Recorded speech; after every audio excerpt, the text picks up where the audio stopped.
Senate will come to order.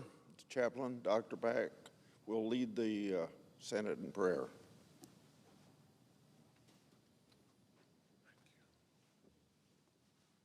Let us pray. O God of grace, awaken the members of this body to the opportunities of this day. Help them to hear your call to move forward and accomplish great things for your glory.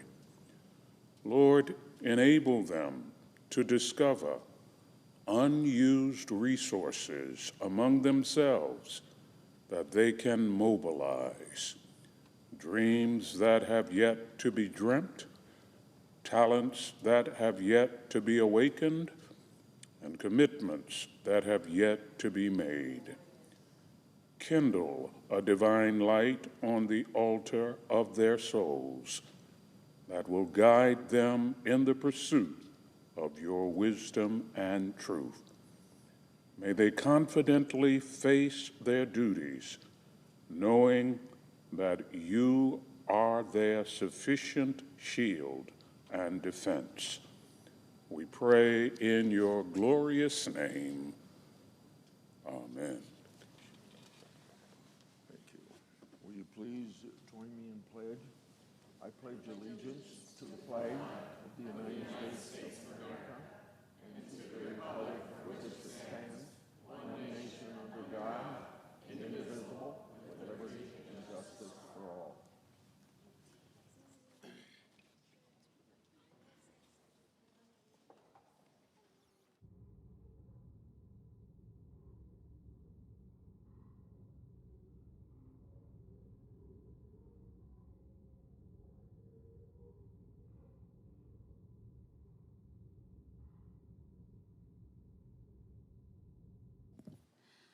Under the previous order, the leadership time is reserved.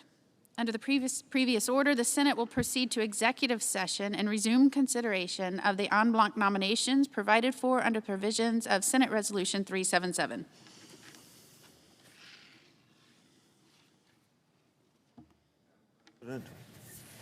Senator from Iowa. Yeah. September the 19th is National Stillbirth Prevention and Awareness Day. This day is set aside, recognizing the tens of thousands of families in the United States that have endured a stillbirth. More than 21,000 pregnancies in the United States end in stillbirth each year. Sadly, this exceeds the top 5 leading causes of death among children under 15 years of age. It's critical that we raise awareness and take action to improve this grave statistic. I'm proud to have been a co-sponsor of the Maternal and Child Health Stillbirth Prevention Act that was signed into law last year. The law clarifies that resources like Count the Kicks can be deployed for stillbirth prevention. Count the Kicks is a simple and free tool that prevents pregnant moms. Count their babies, helps pregnant moms count their babies' movement during the 3rd trimester. The results speak for themselves. In the first 10 years, of the Count the Kicks campaign in Iowa. The state's stillbirth rate went down 32%, while rates in the rest of the country remained static. My work to improve maternal and child health doesn't stop there. I've introduced the bipartisan Healthy Moms and Babies Act. This bill is a comprehensive approach to addressing our maternal mortality crisis through community-based efforts, improved support for rural labor and delivery units, and increasing the use of technology like telehealth. We can prevent maternal and child mortality regardless of the zip code. I yield the floor and suggest the absence of a quorum. Clerk will call the roll. Ms. Alsobrooks.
Republican leader. Mr. President, Senator McCorm call.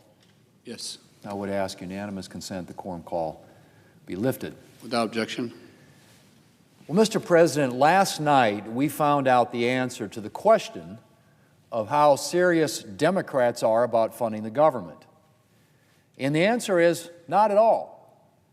Mr. President, for years the Democrat leader talked about the importance of passing clean continuing resolutions. In fact, we did 13 of them while the Democrats had the majority the past 4 years with a Democrat in the White House. Well, Mr. President, the Democrats' CR proposal this time is the exact opposite. It's not clean, it's filthy. It's packed full of partisan policies and measures designed to appeal to Democrats' leftist base. Funding health care for able-bodied adults who refuse to work. Ensuring that non-citizens go back on the Medicaid rolls. Removing Republican-passed measures to eliminate waste, fraud, and abuse in Medicaid and free up resources for the people who need Medicaid the most. And even while Democrats are ensuring that non-citizen and able-bodied adults who refuse to work are getting government-funded health care, they're attempting to eliminate a historic investment in home and community-based services for Americans with disabilities. Where exactly do their priorities lie? They're also trying to axe Republicans' transformational, once-in-a-generation investment in rural health care designed to improve the way that we deliver care to those who need it. Mr. President, Republicans have advanced a clean, nonpartisan CR to keep the government funded while we continue bipartisan work on regular annual appropriations funding bills. Democrats? Well, Democrats are threatening to shut down the government if Republicans don't agree to last night's laundry list of partisan demands. And I think, Mr. President, that tells you all you need to know. I expect the House to advance a clean CR tomorrow, and I really hope, the Democrats will come to their senses and join us in passing it. The ball is in their court. Mr. President, later today, the Senate will vote on a slate of 48 lower-level nominees to the executive branch of our government. The first package of nominees we'll consider this year. Now, normally, confirming a slate of non-controversial, lower-level nominees like the ones in this package wouldn't merit a lot of discussion on the floor of the Senate. They would normally be confirmed in a few moments by unanimous consent or voice vote. In fact, previous presidents have had most of their nominees confirmed this way. George H.W. Bush, Bill Clinton, in his first term, each had 98% of their civilian nominees confirmed by unanimous consent or voice vote. George W. Bush and Barack Obama had 90% in their first terms in office. Then came President Trump's first term. Democrats injected a healthy dose of partisanship into the process. And all of a sudden, positions that used to go by voice vote or unanimous consent were now requiring roll call votes. Still, both President Biden and President Trump in his first term had more than half of their nominees confirmed by voice or unanimous consent. Well, then there's this year. This year, Democrats fully broke the confirmation process here in the Senate. For almost 8 months now, Democrats have dragged out the confirmation of every one of President Trump's nominees. He's the first president on record not to have a single civilian nominee confirmed by unanimous consent or voice vote. Not one. Now, Democrats have said that they're doing this because these are historically bad nominees. Historically bad? Many of the president's nominees are getting Democrat support when they come out of the relevant committee of jurisdiction. Democrats are even voting to confirm them. But despite this, Democrats have still slowed down the process, literally to a halt. It's delay for delay's sake. I suppose so they look like they're fighting. Well, Mr. President, last week Republicans put a stop to this and restored the Senate's long-standing practice of confirming nominees expeditiously in batches, the way it was always done prior. And that's what we're going to be doing here today. This slate of nominees, as I said, consists of non-controversial, lower-level positions in the executive branch. Many of these positions have been filled by unanimous consent or voice vote in each of the last 3 incoming administrations. Almost all of them have been filled that way at least once since President Obama. So the positions themselves aren't controversial. Well, interestingly enough, Mr. President, neither are the nominees. Every one of these 48 nominees was reported out of committee with bipartisan support. Every single one. A significant number of them were supported by a majority of Democrats on their respective committees. Under any other president, these would be exactly the type of nominees that we would confirm in a batch by unanimous consent or voice vote. Democrats' obstruction is not about the quality of the nominees. Let's just put that to rest, pure and simple. It's about Democrats' utter inability to accept the fact that the American people elected President Trump. Now, Mr. President, President Trump came into office with a mandate. And like every president before him, he needs his team in place to enact his agenda. But Democrats' obstruction would have denied him that team. It would have denied the American people the change that they voted for last November. And it would have prevented the Senate from doing important work. Mr. President, so far this year, we have cast more than 500 votes here in this chamber.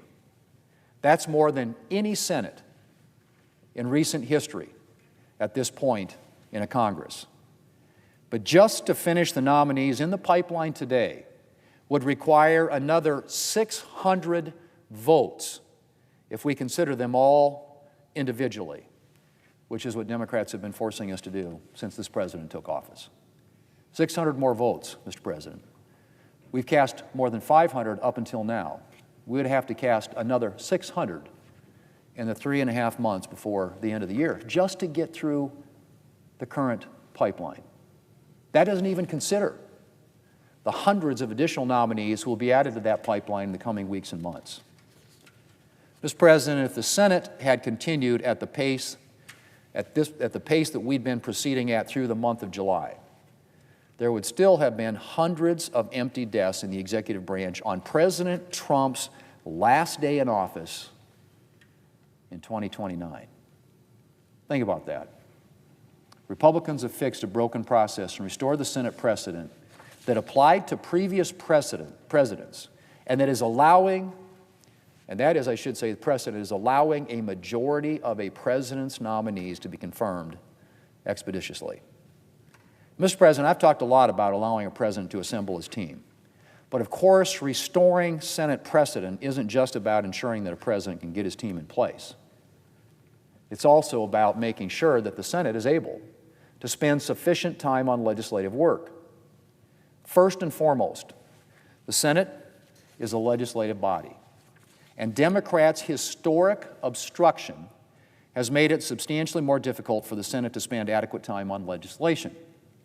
And by restoring Senate precedent on confirmations, we have helped ensure that the Senate is able to fulfill all of its responsibilities. Mr. President, today is the first slate of nominees. There will be more to come. And we'll ensure that President Trump's administration is filled at a pace that looks more like those of his predecessors, and that this government can deliver for the American people. Mr. President, I yield the floor, and I suggest the absence of quorum. Call the roll. Ms. Alsobrooks.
Democrat leader. I ask unanimous consent the quorum be dispensed with. Without objection. So, Mr. President, yesterday, Democrats released our bill to extend government funding and meet the needs of the American people. The contrast between the Republican bill and the Democratic bill is glaring. The Republican bill is more of the same failed status quo of Donald Trump's failed policies. More high costs, health care debt cuts, premiums up. Democrats have a different option. We address the crises Americans face in health care, in Medicaid, in inflation, and in higher costs.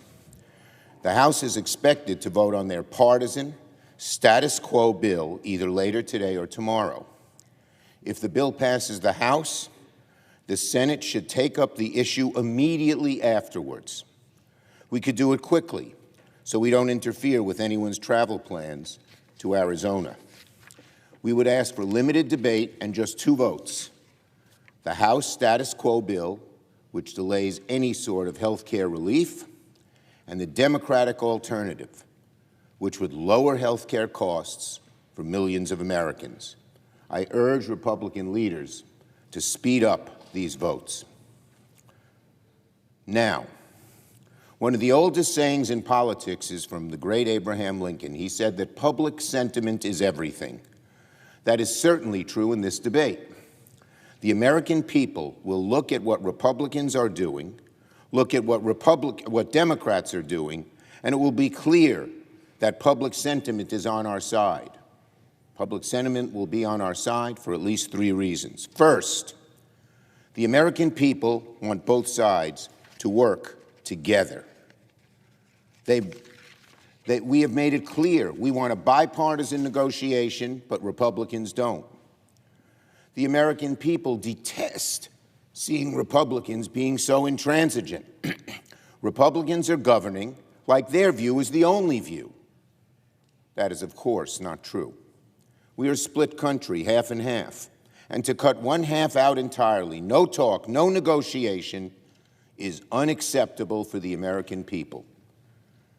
That won't win public sentiment in any way. Second reason public sentiment is on our side.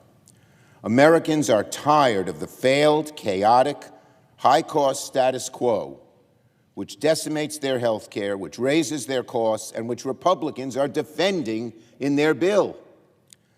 Tens of millions of people are going to lose coverage. Starting in October, millions will receive notices that their health care insurance premiums are going to go up $400, $500, $600, not a year, a month. The average working family can't afford that. Premiums are skyrocketing. Now hospitals from Virginia to Nebraska, from Maine to California are shutting down now, not later. People won't be able to see a doctor or access affordable medication. I met a woman whose daughter had cancer. She said to me they depend on Medicaid for her recovery. What is she going to do? Wait? Delay? See what the Republicans want to do, if anything, when they haven't said they do anything at all and they decimated health care themselves? Now nursing homes are going to close down. And many, many American families are not going to know what to do about taking care of their elderly parents. They may not have room at home to have them move in, and even if they did, they can't give them the kind of health care their parents got in nursing homes. But nursing homes, one after the other, are going to close.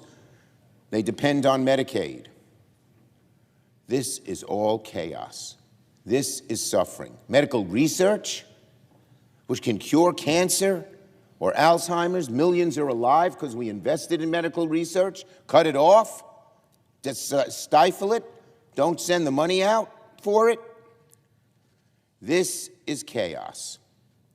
This is suffering. This is the results of Donald Trump's policies, which the status quo partisan Republican bill maintains. And Americans are tired of this status quo. All the data shows it. Even Leader Thune called the Republican bill status quo, the status quo option on the floor yesterday. America, you want the status quo on health care? Leader Thune says his bill is status quo. And today I was amazed to hear that Leader Thune called our bill filthy. Is it filthy to provide health care for sick Americans? Is it filthy to prevent premiums from going up $400 or $500 a month? Is it filthy to prevent rural hospitals from closing? That's why Republicans are so out of touch. That is why. The American people desperately want change. They don't think our country's headed in the right direction. And they need help in bringing health care costs down, providing better health care. They need help staying coverage. They need health for the essentials. The Republican status quo bill doesn't do any of this, but the Democratic bill does. The second reason that public sentiment is on our side, not theirs. Finally, and just as importantly, it is unacceptable that Donald Trump has told Republicans not to negotiate with Democrats.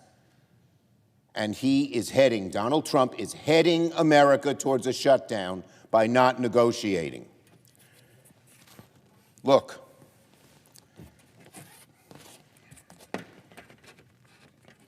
here's what he said. These are Trump's words, not mine. I'll remind everybody of his words last week. Don't even bother to deal with Democrats. When Donald Trump says don't even bother to deal with Democrats, he says he wants a shutdown. Plain and simple. And again, that's the last thing the American people want. A president who says my way or the highway and shut the government down if I don't get my way. That's what he's saying. The public is on our side. The public is on our side. Public sentiment is everything. The Republicans don't like the partisanship, they don't like the status quo bill, and they certainly don't like Donald Trump refusing to even have Democrats be part of the decision. He says he doesn't need us. Well, Donald Trump either doesn't know how to count or doesn't understand the modicum of Senate procedure, which most Americans do. You need 60 votes, Mr. President, Donald Trump. You got 53. You need our votes. To say not to bother with us is saying you want a shutdown, plain and simple. And the American people see that. Finally, Leader Thune has spent a lot of time talking about the past. He's quoted me.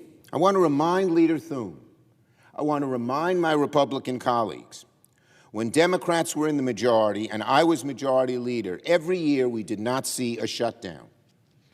I was majority leader for 4 years. No shutdowns. Why? Because we sat down with the other side and negotiated. We knew that the majority had to work with the minority. Like now, like then, we had to get 60 votes. And bipartisanship ruled the day. It had to, if you want to avoid a shutdown. Why is that not happening now? Well, frankly, Leader Jeffries and I were befuddled for about a month, because in late July, we asked Thune and Johnson to sit down with us. Late July. We heard nothing from them. Crickets. We asked again in early September. Nothing. Crickets. But now it's become clear why they wouldn't sit down with us. Here's the reason: Donald Trump. Donald Trump made it clear, don't even bother dealing with the Democrats.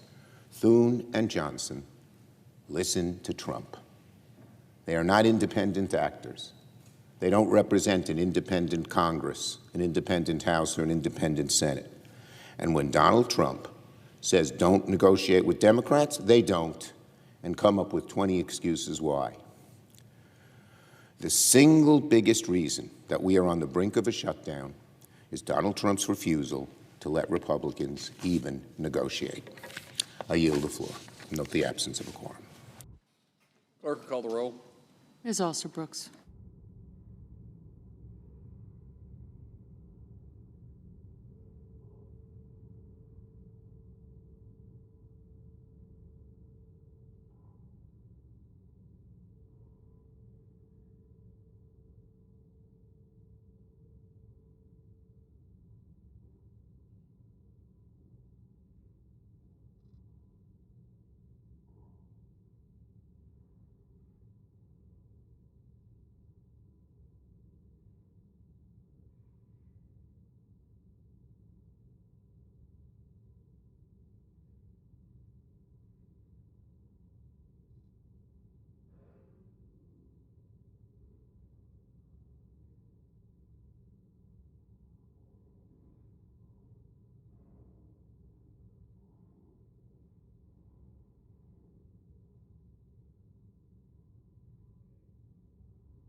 Mr. President, Majority Whip. I ask unanimous consent that the quorum call be vitiated. Without objection. Thank you, Mr. President.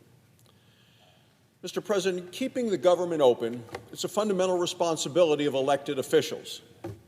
Always needs to be bipartisan, and today that requires cooperation by the Democrats. Right now, the Democrats are threatening once again to shut down the government of the United States. We are trending toward another Schumer government shutdown.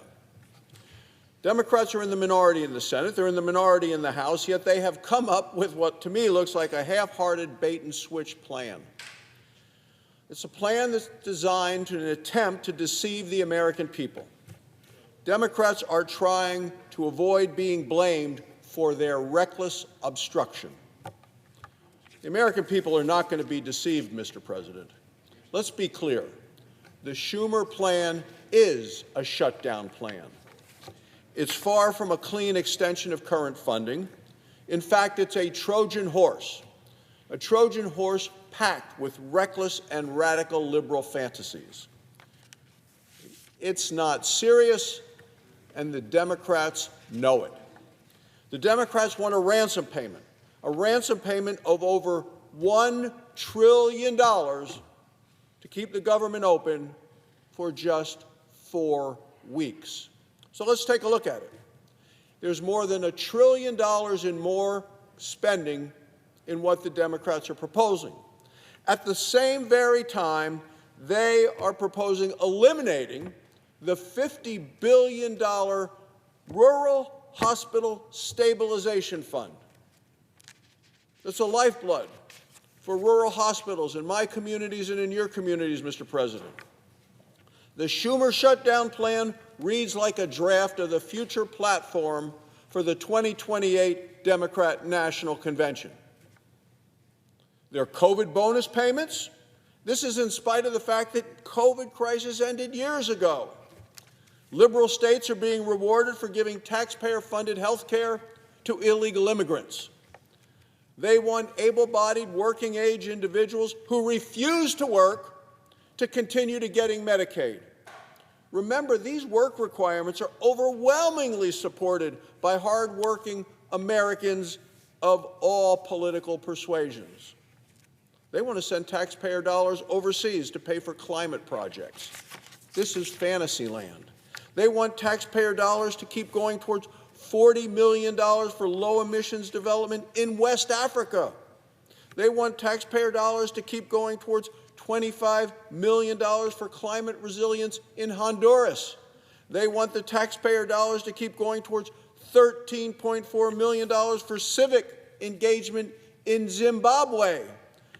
Democrats have a long and spirited history of wasting American taxpayer dollars. This plan is no different. The Schumer shutdown plan seems designed to score political points on the far, far left. This is a clarifying moment for the American people. Democrats know they can't have any hope of passing this fantasy plan. They know it, and they know it because they want government to close. Republicans are proposing a clean, short-term extension of funding designed to keep the government open and functioning. A clean, short-term continuing resolution would easily pass the Senate in normal times. A clean CR keeps the government open. A clean CR gives appropriators from both parties the time to complete their work in regular order. Let me point out that the Appropriations Committee is already producing bipartisan bills.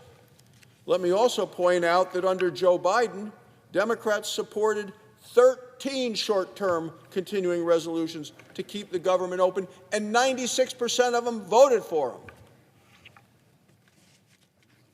So times really are different under this Democrat leadership in their efforts to obstruct this president. Democrats once again are putting politics ahead of the essential work of governing. Senator Schumer is clearly making unreasonable demands, knowing that his proposal can never pass the Senate. All that Republicans are proposing is to continue to fund the government for the next 7 weeks. This is going to allow us to continue the appropriations process and keep the government open during that time. Senator Schumer himself said last year that passing a clean CR will avert a harmful and unnecessary shutdown. Now he wants to cause a harmful and unnecessary shutdown.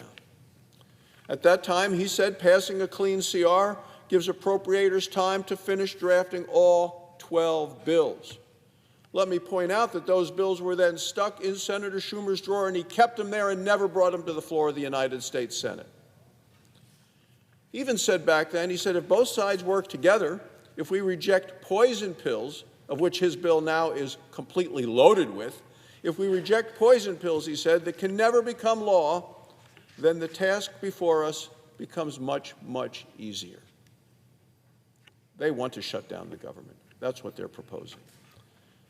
Senator Schumer needs to listen to his own advice from a year ago, but then he was majority leader. Now they're in the minority. The proposal that he came out with last night is loaded with poison pills, and he knows it. Let me repeat, 13 short-term continuing resolutions under President Biden. Schumer was the majority leader at the time. 96% of Democrats voted for them. Voting yes for a short-term continuing resolution was not considered controversial for the Democrats a year ago. Now, I recognize that the minority leader today has a political problem. His radical base is demanding a government shutdown. They expect it, they insist on it, they command Senator Schumer to deliver that. His political problem may soon turn into a major problem for American families, for our soldiers, for our Border Patrol agents, for seniors living on a fixed income. As senators, our job is to keep the government open, and Senate Republicans are ready to keep the government open. Democrats can either join us or drag the nation into another Schumer shutdown. That's their choice. Mr. President, on a separate matter, the Renewable Fuel Standard program is broken. It is a failed approach to ethanol. It has raised prices for consumers. It has threatened the jobs of American energy workers. And there is cause for concern about its harm to small engines. The Senate is now debating whether to force even higher amounts of ethanol into our fuels. For the sake of American families, for the sake of American workers, we should reject this failed approach, not double down on it. It would only worsen the harm on the current system and lead to more market distortions. We need to fix our broken system instead of favoring special interest groups and forcing consumers to pay higher prices. Thank you, Mr. President. I yield the floor.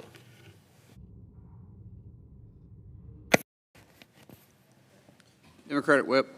Mr. President, Paul Harvey was a radio commentator who used to say, "And now for the rest of the story." I'd like to respond to my friend from Wyoming and the comments that he just made on the floor of the Senate. One of the proposals the Democrats stand by is to reestablish the tax credit for Americans who are buying their health insurance under the Affordable Care Act.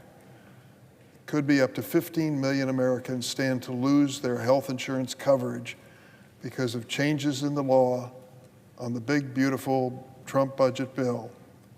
Among those who stand to feel hardship, at least, maybe lose their insurance, are some 60,000 residents of the state of Wyoming.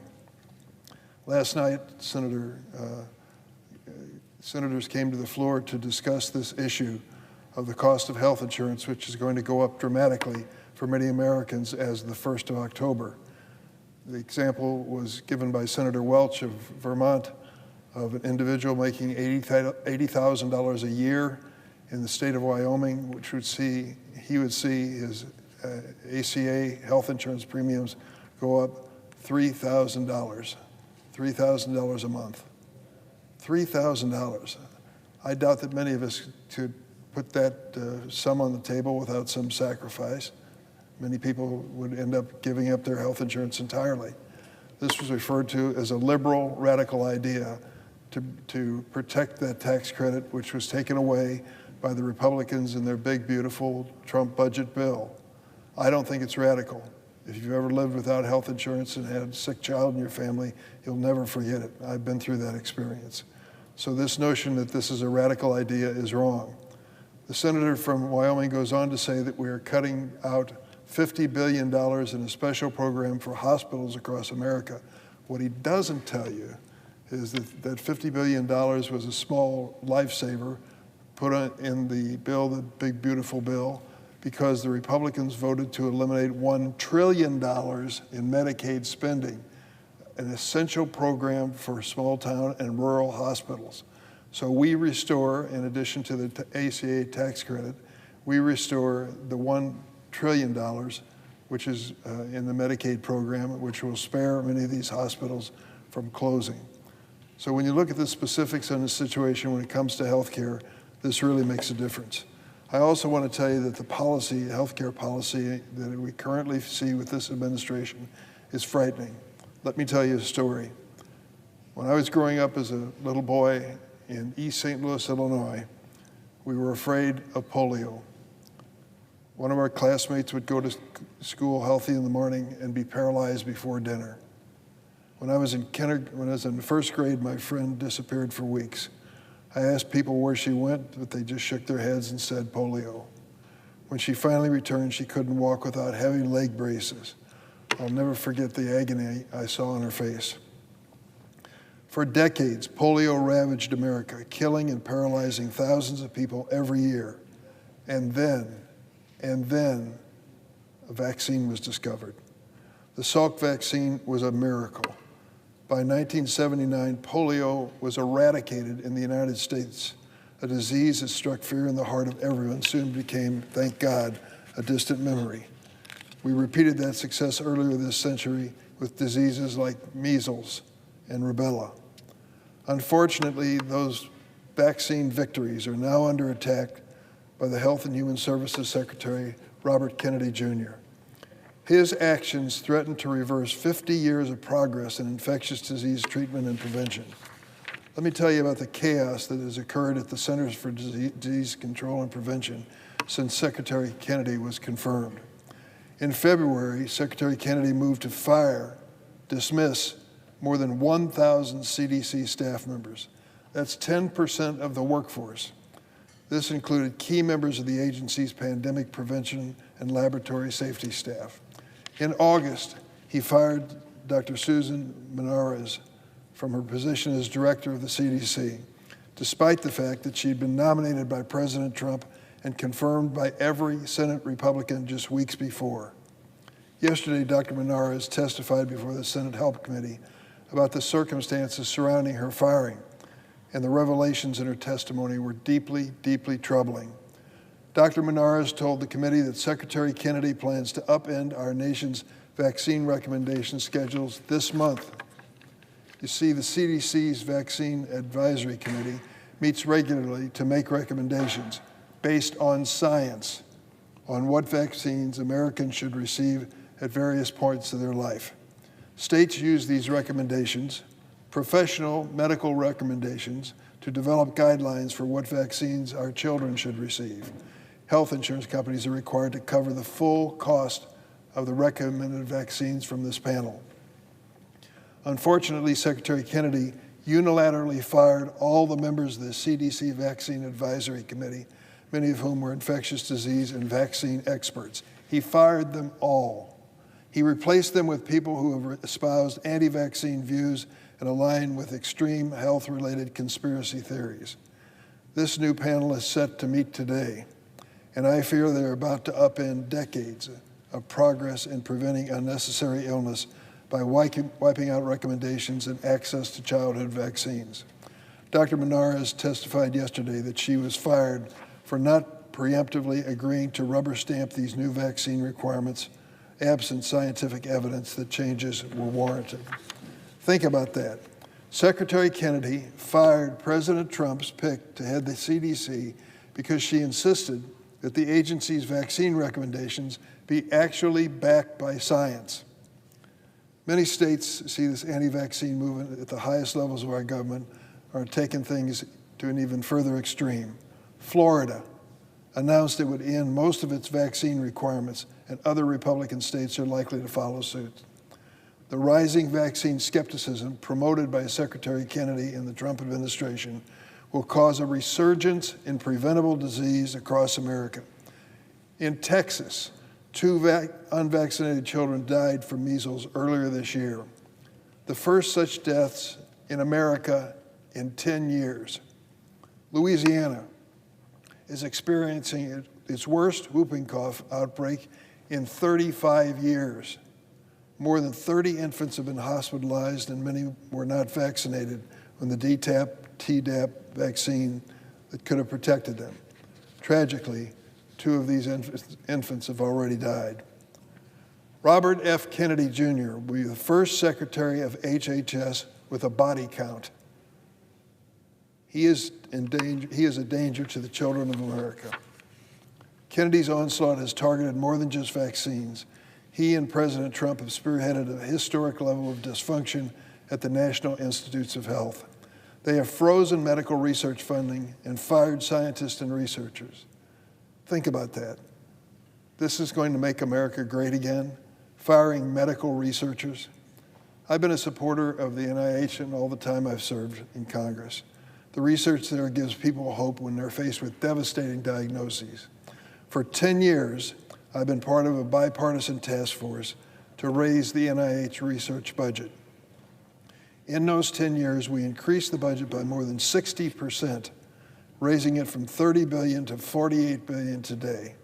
But Trump and Kennedy proposed budgets for next year eliminates this $18 billion increase in medical research.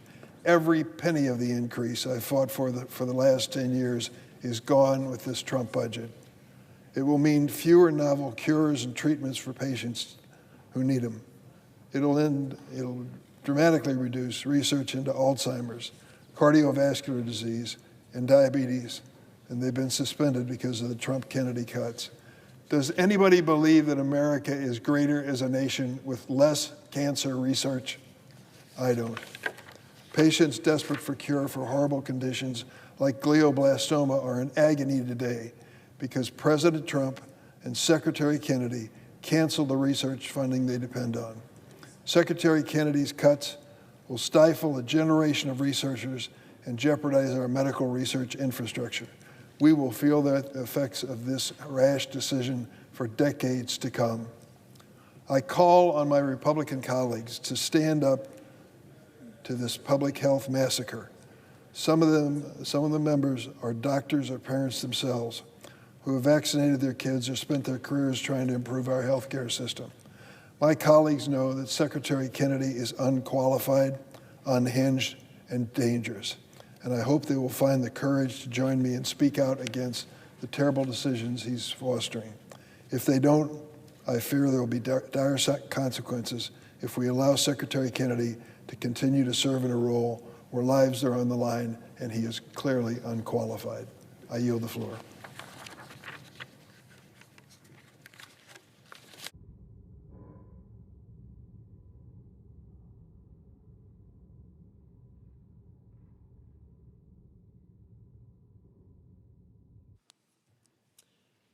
Mr. President. Senator from Nebraska.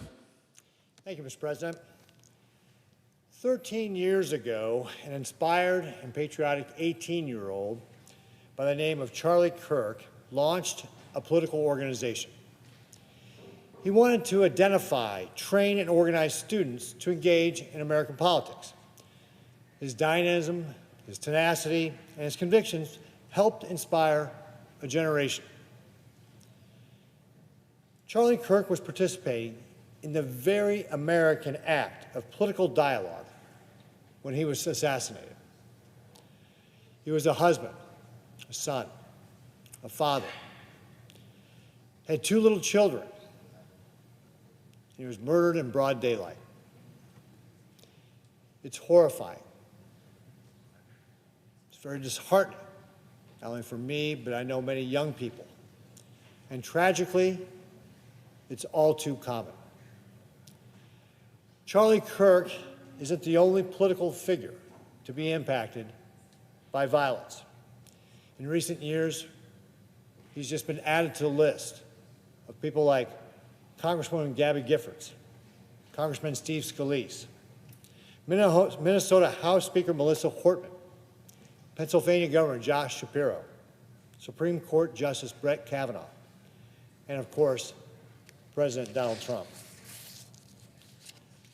No matter our political beliefs, all of us should be able to affirm a simple truth, that violence against political figures is unacceptable. It's actually anti-American, period. It's an attack upon our very values. It's an attack upon our republic. Our level of sympathy should not depend on the political views of the person who violence has been perpetrated against. Our level of outrage should not depend on the political views of the victim or the perpetrator. In our great country, we settle disagreements with ballots, not bullets. The way to combat speech you don't like is with more speech, not less speech. This makes us better, sharper, and more American. That's what Charlie Kirk was doing when he was assassinated. It might seem unnecessary to say these things in the wake of an assassination. But the tragic reality is not every American believes what I just said. Not everybody believes these statements are true. A recent YouGov poll found that only 72% of Americans said that political violence is always wrong. 10% said that political violence can sometimes be justified. 10% of people think that it's justifiable to commit political violence. That number shocks the conscience. Let that sink in.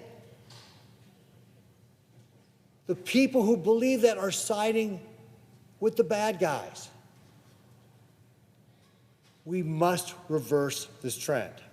We must make sure that political violence isn't normal, that it's not accepted.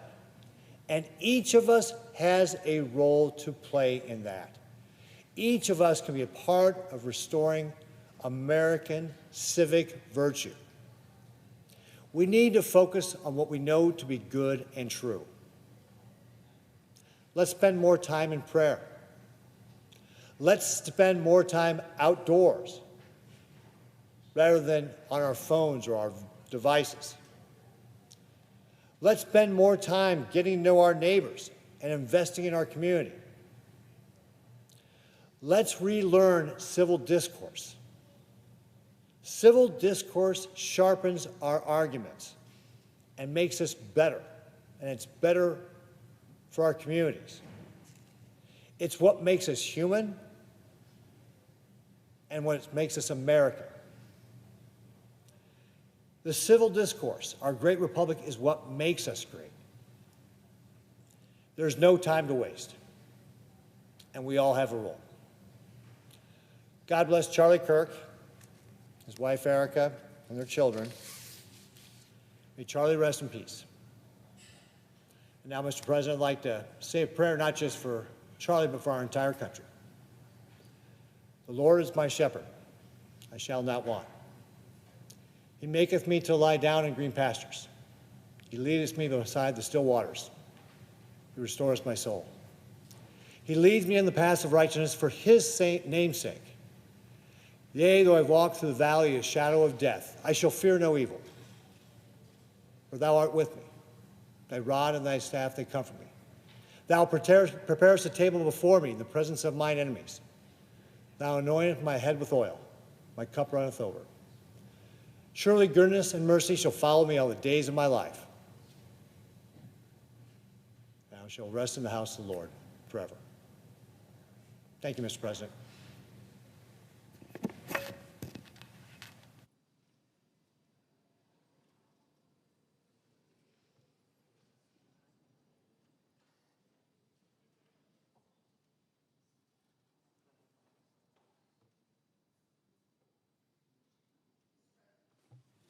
Senator from Nevada.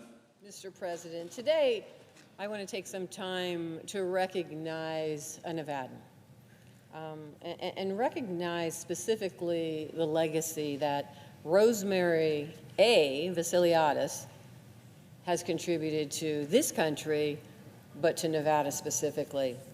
On September 12th, in 2025, after 40 years delivering for Southern Nevada, including more than 28 years as an airport leader at Clark County's Department of Aviation, Director Vasiliadis will retire from her career in public service.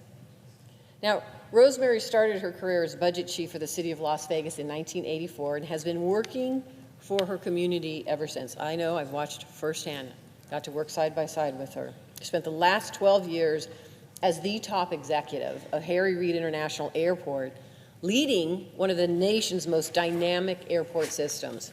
Rosemary was appointed as the first woman director of Clark County's Department of Aviation in 2013, after nearly 16 years as the deputy director. I can't say enough what she has contributed to Nevada, and I want to talk a little bit about it because thanks in large part to her stewardship, Southern Nevada's aviation system has grown to a $35 billion economic engine, employing more than 18,000 workers and serving as the gateway to the world's premier tourism and convention destination. The system is anchored by LAS and includes 4 additional general aviation airports. Rosemary's vision as head of LAS emphasized the importance of the airport as the first and last experience visitors had of Las Vegas. And she prioritized efforts to enhance that customer experience for all travelers. She worked to expand LAS to include the D gates in Terminal 3, and her emphasis on strategic coordination helped move millions of travelers to the region during some of the country's largest sporting events, including Super Bowl, Formula One, as well the Las Vegas Grand Prix. Under her leadership, the airport reached unprecedented milestones, including handling a record 58.4 million passengers in 2024. In the last 12 years, the Harry Reid International Airport has welcomed visitors from new international destinations and solidified its spot as one of North America's top 10 commercial airports. Rosemary has spent her career supporting the safety and security of all passengers and workers.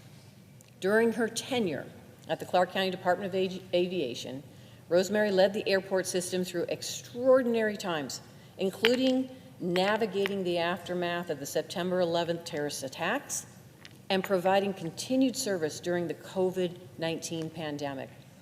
Under her direction, LAS has also become a leader in the fight against human trafficking. I know this firsthand. As AG, I got to partner with Attorney General of Nevada. I got to partner with her and watch her focus on how we address this horrific human trafficking that is happening in this country. Rosemary was one of the first in her field to work with law enforcement and human trafficking experts to create the industry's most comprehensive initiative to train and educate airport employees, to provide safe exit strategies for victims of human trafficking, and install multilingual signage in all of restrooms to help address this horrific modern-day slavery that we are seeing. Additionally, LAS remains an industry leader in security programs. Most people don't even know this. Rosemary established a partnership with the Transportation Security Administration and created a unique testing ground for new and emerging screening technologies in a live checkpoint environment. Now, I have to stress this. This is the first and only innovation checkpoint, and Harry Reid Airport is designated as the nation's only innovation airport. It's because of Rosemary and her team. Rosemary has established the foundations for the Clark County Airport system to continue to adapt as it serves the growing Southern Nevada population and the visitors the community welcomes each year. As a lifelong Nevadan, I am so honored to have worked with Rosemary over so many years and greatly appreciate her tireless efforts to grow LAS and the Clark County Airport system. Her leadership was revolutionary, and she will be missed. But I want to stress even more, it's not just the work that she did as a civil servant, because I think that's a noble service, and that's what she believed in, always giving back to her community. But Rosemary also was an incredible, incredible mother, friend, neighbor, lifelong Nevadan who truly believes in her state and her community, raised a great family, and now I hope she has the opportunity over all of the years that she has given to so many people in Nevada and so many tourists. Listen, I'm going to say to the staff that I'm looking at right now, if you've come to Las Vegas, you've come through Rosemary's Airport. And this is what it's about, making sure that people feel loved, support. She's not only done it for so many tourists, internationally, domestically, but she's done it for Nevadans and her family. And I'm so proud of her and got a chance to watch firsthand her commitment to her state, her country, and her family. And so, Rosemary, I wish you all the best.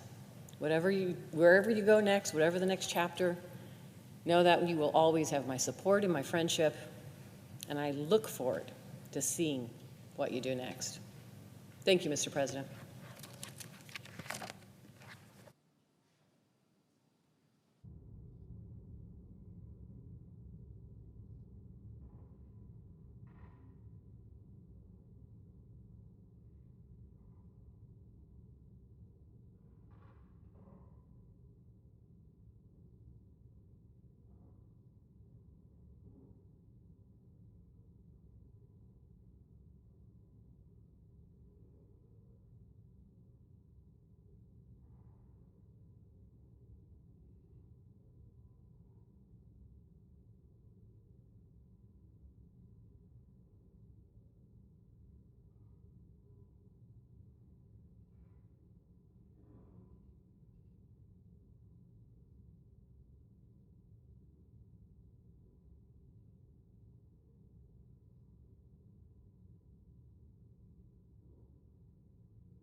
Mr. President, Senator from Massachusetts. are we in a quorum call? We are not. I ask for recognition to speak then. You are recognized. Thank you, Mr. President. We are in the middle of a full-blown health care crisis. Donald Trump and Republicans in Congress are ripping away health care from 15 million Americans. And now, thanks to Donald Trump, 1 in 4 nursing homes could close. Community health clinics are on the brink of shutting their doors. Hospitals, already filled to the brim with patients, are bracing for the biggest cuts in decades. And kids with cancer are watching as promising research, their only chance at treatment, is shut down. And health insurance premiums are skyrocketing. Talk to anyone in the country, and they will tell you that the cost of going to the doctor is already way too high. Because the reality is that healthcare in America was already failing families even before Trump and Republicans took a chainsaw to it. Massachusetts lost 2 hospitals last year in the biggest healthcare bankruptcy in decades. Our community health centers were already down to counting their nickels to keep the door open. And now the Republicans have come in and said they want to take away money that helps cover mamas giving birth and neighbors who need wheelchairs and home health aides so that they can hand that money over to billionaire CEOs. Trump's 1-2 punch of chaotic tariffs and his big, beautiful bill is going to push middle-class families in America over a financial cliff. Before working moms go broke from a cancer diagnosis, Congress must act. Before community hospitals are forced to shut down, Congress must act. Before your neighbor with the home health aide loses his care, Congress must act. That is why Democrats are saying if Republicans want our votes, they need to restore health care for Americans. We've made it about as clear as we humanly can. The American people need affordable health care. No one should go bankrupt because they got sick and needed to see a doctor.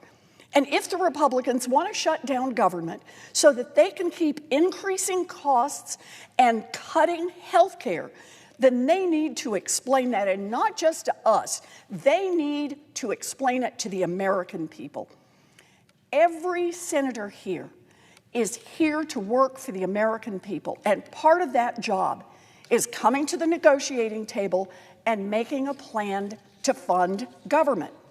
But Donald Trump flat out said he doesn't want to negotiate with Democrats. He said, and I'm going to quote him here, "Don't even bother dealing with them." Okay, then, Republicans control the House, the Senate, and the White House. You own the health care crisis. Democrats believe that not a single newborn baby in America should lose health care. Not a single senior should be tossed out of their nursing home and onto the curb. And not a single person should have to drive hours and hours to get to the nearest hospital. If we're going to pass a budget for the U.S. government, then we need to save health care for millions of Americans, period. And make no mistake, every penny of funding needs to be protected from a Trump power grab. Since the week he took office, Donald Trump has been trying to illegally rip away money from programs that Congress has already agreed to fund. His latest ploy, an attempt to zero out funding without even asking for Congress's approval. It is a dirty trick and it is illegal.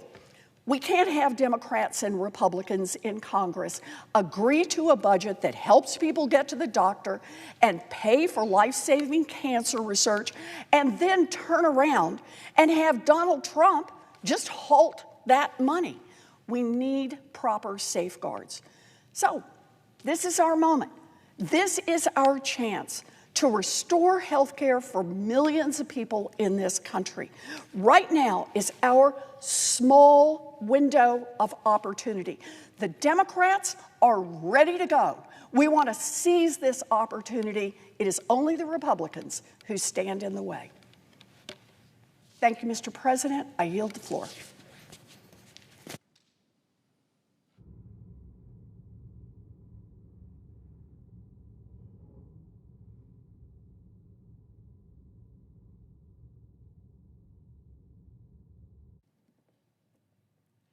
Mr. President.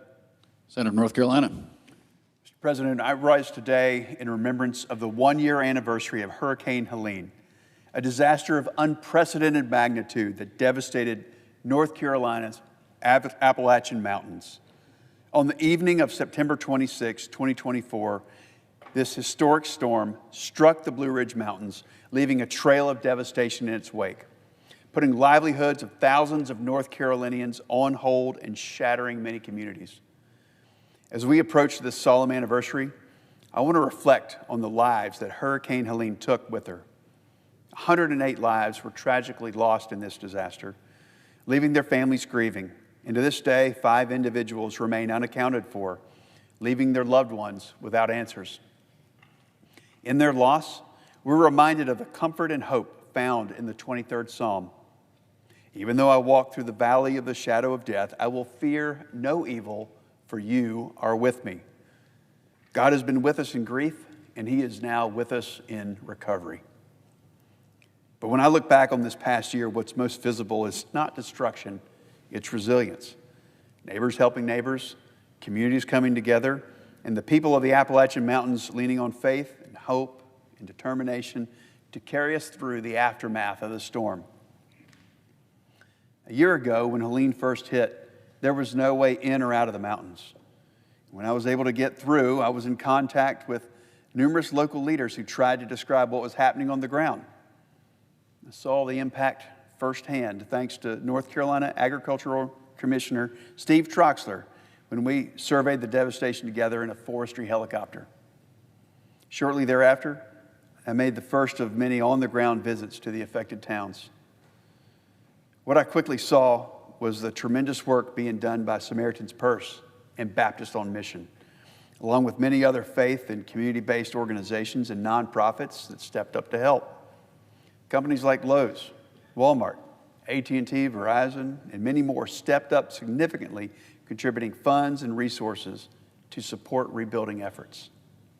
I spoke to local heroes, our first responders, some of whom had not been home in days, and they left unsure of the status of their own home and families. In Fairview, 2 landslides claimed the lives of 11 members of the Craig family, and they'd lived on that land for over a century. I embraced residents as they wept, shaken by their unimaginable loss as they were left to navigate the uncertainty of just how to move forward.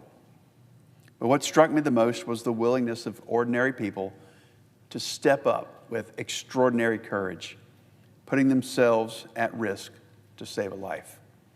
In Spruce Pine, Eddie Hunnell jumped into the rushing waters to save a stranger whose home was being washed away. And Junior Singleton, 75 years old, from Avery County, woke up to water in his basement, rising quickly. And as neighbors gathered at his home on high ground, he recognized someone was missing. He waded through the floodwaters to get his neighbors out of their home and safely to higher ground. Medics in Mitchell County, during their shelter-in-place order, responded to a teen boy experiencing a seizure. They had to cut their way through the downed trees to reach the boy's home and deliver life-saving care. In Yancey County, Mountain Heritage High School students are partnering with Rebuilding Hollers to build tiny homes for Hurricane Helene survivors. Their work restores not just shelter, but hope that people can begin to rebuild their lives. In Madison County, the catastrophic flooding in Hot Springs, home to just 520 people, it gave rise to the Rebuild Hot Springs Area Organization. Together, this small town and its neighbors have raised hundreds of thousands of dollars, helping families return home and businesses to reopen. Now, though challenges remain, on May 2nd, the town officially opened its doors, welcoming visitors once again.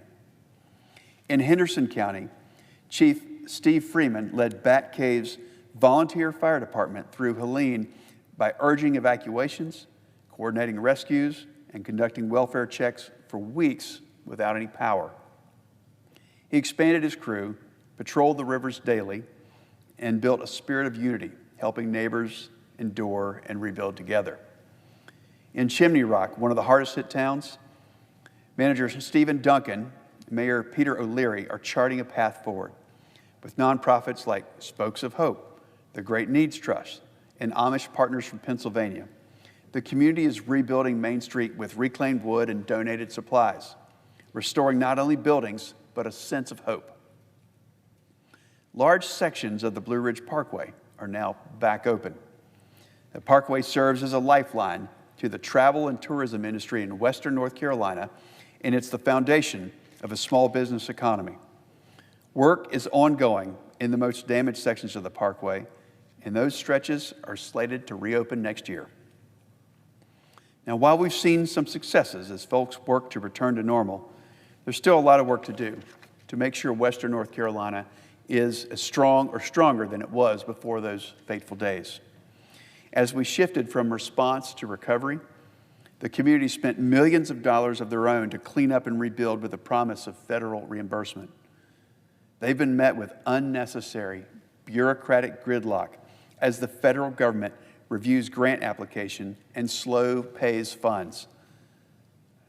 I've talked to local officials about how the slow pace of reimbursements was putting strain on their general budgets, still reeling from the economic impacts of lost tourism and businesses that never reopened. I've continued to fight to make sure our communities have the support that they need from their federal government to get these critical reimbursement checks signed and out the door for the people of Western North Carolina. As we approach the one-year anniversary of the most expensive and deadly natural disaster in North Carolina history, we have much work still to do. The backlog is too long. There are still tarps on homes. Roads and bridges remain unbuilt. Needs are great, and help is just too slow. But we're finally starting to reduce the backlog of projects awaiting federal reimbursement. President Trump and I know that needs are still urgent, and we're working together to get Western North Carolinians the help that they need. We couldn't have come this far without local leaders who have shouldered the weight of the crisis, guiding their communities towards recovery. I want to thank all the county commissioners, mayors, county and town managers, and local emergency management directors in all the impacted counties who've stood on the front lines of this disaster, never once faltering in their commitment to serve. To the firefighters, law enforcement officers, emergency medical personnel, churches, and volunteers who answered the call in our darkest hours, thank you. Your courage saved lives, and your sacrifice gave us strength. And to the people of Western North Carolina, those who've borne the brunt of this disaster, it's because of your resilience that homes are being rebuilt for families to continue making memories, that students are returning to classrooms determined to keep learning, and small business owners are reopening their doors against all odds. It's your unyielding spirit that has inspired all of us throughout North Carolina and across the nation. I'll continue to speak up for you in the United States Senate and know that your loss will never be forgotten. I yield back.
President, Senator from New Hampshire is recognized. Mr. President, I rise today to pass into law life-saving bipartisan legislation that will enable us to keep fighting the opioid and fentanyl epidemic, an epidemic that has destroyed families and devastated communities all across our country. Our country faces many challenges, and I'm sure we'll continue to debate in the coming weeks how to address those. But today, we will advance on a bipartisan basis life-saving legislation that we know is working to combat fentanyl. New data from earlier this summer found that drug overdose deaths dropped 27% last year compared to the prior year. Since the advent of the opioid crisis, we now have a much better sense of what works to prevent and treat addiction, the resources we need to do so, and the light that exists on the other end of this terrible tunnel. But we can only get there if we keep up the fight. The SUPPORT Act of 2018, signed into law by President Trump during his first term, established vital addiction treatment infrastructure. Reauthorizing this bipartisan law is essential to our addiction prevention, treatment, and recovery efforts. For example, the Act includes funding for addiction treatment for pregnant women and funds for training and equipment to help first responders in this fight. The original SUPPORT Act passed the Senate with 98 votes, and this bipartisan reauthorization passed the House with 366 votes. Now the Senate will send it to the President's desk. While we have made progress in this fight, we cannot be complacent. And while there are still too many families and communities ravaged by addiction, we cannot despair. Nothing less than people's lives depend on us acting. So, Mr. President, as if in legislative session and notwithstanding Rule 22, I ask unanimous consent that the Committee on Health, Education, Labor, and Pensions be discharged from further consideration of H.R. 2483 and the Senate proceed to its immediate consideration. H.R. 2483, an act to reauthorize certain programs that provide for opioid use disorder prevention, treatment, and recovery, and for other purposes. Without objection, the committee is discharged and the Senate will proceed to the measure. I ask unanimous consent that the bill be considered read a third time and passed, and that the motion to reconsider be considered made and laid upon the table. Without objection. Mr. President, the Senate has just passed a major bipartisan package to reauthorize the SUPPORT Act, and it is now headed to President Trump's desk. Today is proof that despite our differences, bipartisan progress is possible. I'm particularly pleased to be here with my colleague and chair of the Help Committee, Senator Cassidy, who has been instrumental in this fight and who will speak in just a moment. To our first responders, know that training and equipment is coming to help make your job easier. To our healthcare providers, know that resources are coming as you help people get and stay in recovery. And to those battling addiction, know that support is on the way. I am deeply grateful to a number of my colleagues on both sides of the aisle, and I'm looking forward to Senator Cassidy's comments just now. I'm also grateful to Senator Sanders for working with me on getting this done, as well as the advocates who knew we could not give up in this fight. This package, Mr. President, will save lives, and I look forward to continuing to make available every tool that we have to stop fentanyl. Thank you, and I yield the floor. Mr. President. Senator from Louisiana is recognized. Mr. President, I start by thanking Senator Hassan so much and Representative Brett Guthrie and other colleagues for their work to pass the SUPPORT Act. It's part of as a doctor, I would say a pro-patient, we'd all say a pro-family agenda that we wish to deliver for the American people. About a month and a half ago, President Trump had a signing ceremony for the Halt Fentanyl Act at the Capitol, at the White House. And that was my bill, so I was privileged to be there. And behind him were families holding the pictures of their children who had died from fentanyl overdose. Incredibly moving. I had a similar ceremony in Baton Rouge, where across Louisiana people came and held a picture of their child who had died. And in one case, the young man had a hard time sleeping, and somebody at his church gave him a pill to take, and he took the pill. It was laced with fentanyl, and he died of an overdose. Now, this is an incredibly powerful addictant, an incredibly powerful ability to kill drug. The HALT Fentanyl Act is one part of it. It gives support to law enforcement as they attempt to combat the scourge.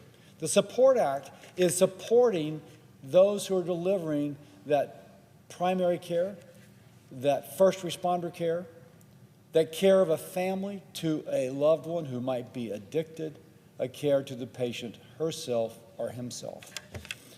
Just this morning, I was on a radio program with Ted Dumas out of Louisiana, and we were talking as we asked about the HALT Fentanyl Act.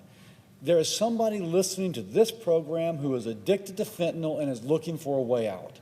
There's some family member listening who knows they have a family member with a fentanyl addiction or some other addiction who needs a way out. The Support Act is giving them the tools they need to either come out of addiction or to help someone come out of addiction.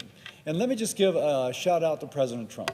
Since he's taken office, we have seen a control of the southern border. We have seen the Mexican army going after cartels who have been manufacturing and bringing in the fentanyl. And we've seen the chemical companies in China, which Senator Hassan and I, when we went to China last year, specifically asked the leadership of China to control. President Trump is going after those chemical companies and after the government of China in order to control those chemical companies. This is a full court press our government's making, giving credit to President Trump where credit is due, but also to the Congress for passing both the HALT Fentanyl Act and now the Support Act. We are working to control this scourge. I look forward to this being signed into law. I look forward to continuing to work with congressional colleagues and the President to enact a pro-family, pro-patient agenda that addresses this. I look forward to people coming out of addiction. One death from overdose is one death too many. With that, I yield.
Senator from Florida. As if in legislative session and notwithstanding Rule 22, I ask unanimous consent the Senate proceed to the consideration of Senate Resolution 403, which was submitted earlier today. The clerk will report. Senate Resolution 403, expressing support for the designation of October 14th, 2025 as the National Day of Remembrance for Charlie Kirk. Is there objections to the proceeding of the measure? I know of no further debate. Without objections, the Senate will proceed. I know of no further debate. Is there further debate? The question is on the adoption of the resolution. All those in favor say aye. Aye. Opposed, no. The ayes appear to have it. The ayes do have it. The resolution is adopted. I ask unanimous consent that the preamble be agreed to and that the motions to reconsider be considered made and laid upon the table with no intervening action or debate. Is there objection? Without objection. Mr. President. Senator from Florida. Like most of Americans, my wife Ann and I are completely heartbroken by the tragic loss of our friend and fellow patriot, Charlie Kirk, in a despicable, targeted assassination. This is a devastating loss for his wife, Erica, and their two precious kids, and the millions, including myself, who felt the impact of Charlie's work and were inspired by his devotion to God and his beliefs. Charlie was a good man, a devout husband, father, and friend. His life was shaped by his faith and the idea that in America, debate and discussion are crucial to the betterment of our country. He believed in God, the American dream, the value of family, and the principles of our great nation. I talked to Charlie pretty much every week. I did his shows often. I did his show 2 days before the assassination. We talked about, that he was going to be going to another college to visit. I've gone to college to visit, and it's uplifting. But Charlie would go, and he would take anybody's question and have a conversation with them. And he just was the most wonderful person to talk to, and so many people in this country looked up to him. Charlie dedicated his life to the idea that the power of our ideas can not only win the day, but start a movement. And that's exactly what he did. As the founder and executive director of the nonprofit Turning Point USA, he and his team worked to build thousands of chapters across the nation dedicated to educating students about the principles of freedom, free markets, and limited government. Charlie inspired millions of young Americans to be involved in the future of their country and make their voices heard. He traveled to college campuses around the nation to share ideas and talk about them. And Charlie was never afraid to have a conversation. He didn't care if you agreed or disagreed with his ideas. He welcomed the opportunity to respectfully and peacefully debate ideas in the court of public opinion. Unfortunately, Charlie was taken from us in a disgusting act of political violence on September 10th, 2025. But his legacy lives on. Charlie will long be remembered for his love of God, his family, and this great nation, and the impact he had on each and every one of us.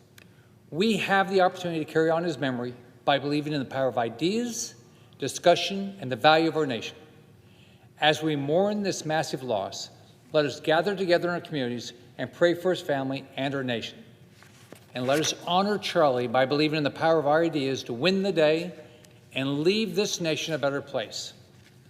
I'm proud to have the support of more than 20 of my colleagues to honor Charlie by dedicating his birthday, October 14, 2025, as National Day of Remembrance for Charlie Kirk. I want to thank my Senate colleagues for uniting together to honor a great American patriot, leader, and friend. Charlie will be remembered for the profound impact he had on our lives and our nation. October 14th, we will gather together as a nation and pay tribute to his great life. Thank you, Mr. President. Now I yield the floor to my colleague from Tennessee. Thank you, Mr. President, and I thank my colleague from Florida for bringing this resolution forward and for taking the time to honor a true American patriot, Charlie Kirk. He was a champion for freedom, and he was a role model for millions of young people across our country. As my colleague mentioned, he was a devoted husband to Erica and an amazing father to his 2 children. We offer our condolences to his family. Now, by adopting my colleague's resolution, this chamber has an opportunity to honor the legacy that Charlie is leaving. He believed in robust, respectful, bipartisan debate. He encouraged you to challenge your own thoughts and actions. He encouraged you to enter into that debate, to commit to leaving this country in better shape than you found it, and of course, always giving back more than you took. We are going to miss him desperately, and I join many across the country who are mourning with his family and praying that justice will be served. I am grateful to have known him personally, spending hours speaking with him at Turning Point USA events and watching how Turning Point has grown, not only into a nationwide, but a global movement. He started it when he was 18 years old.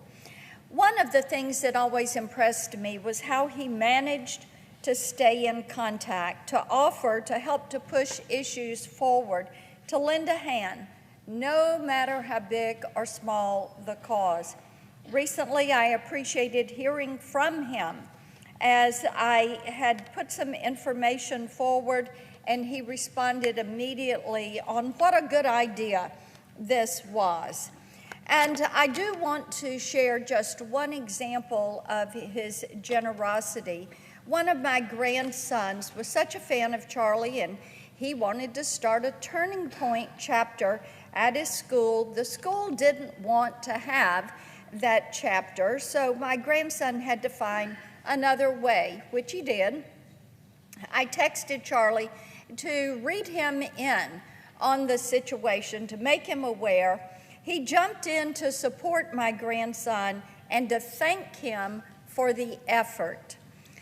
My grandson said he really felt like Charlie was rooting for him in this situation, and I think that's the way every young person felt when they met him.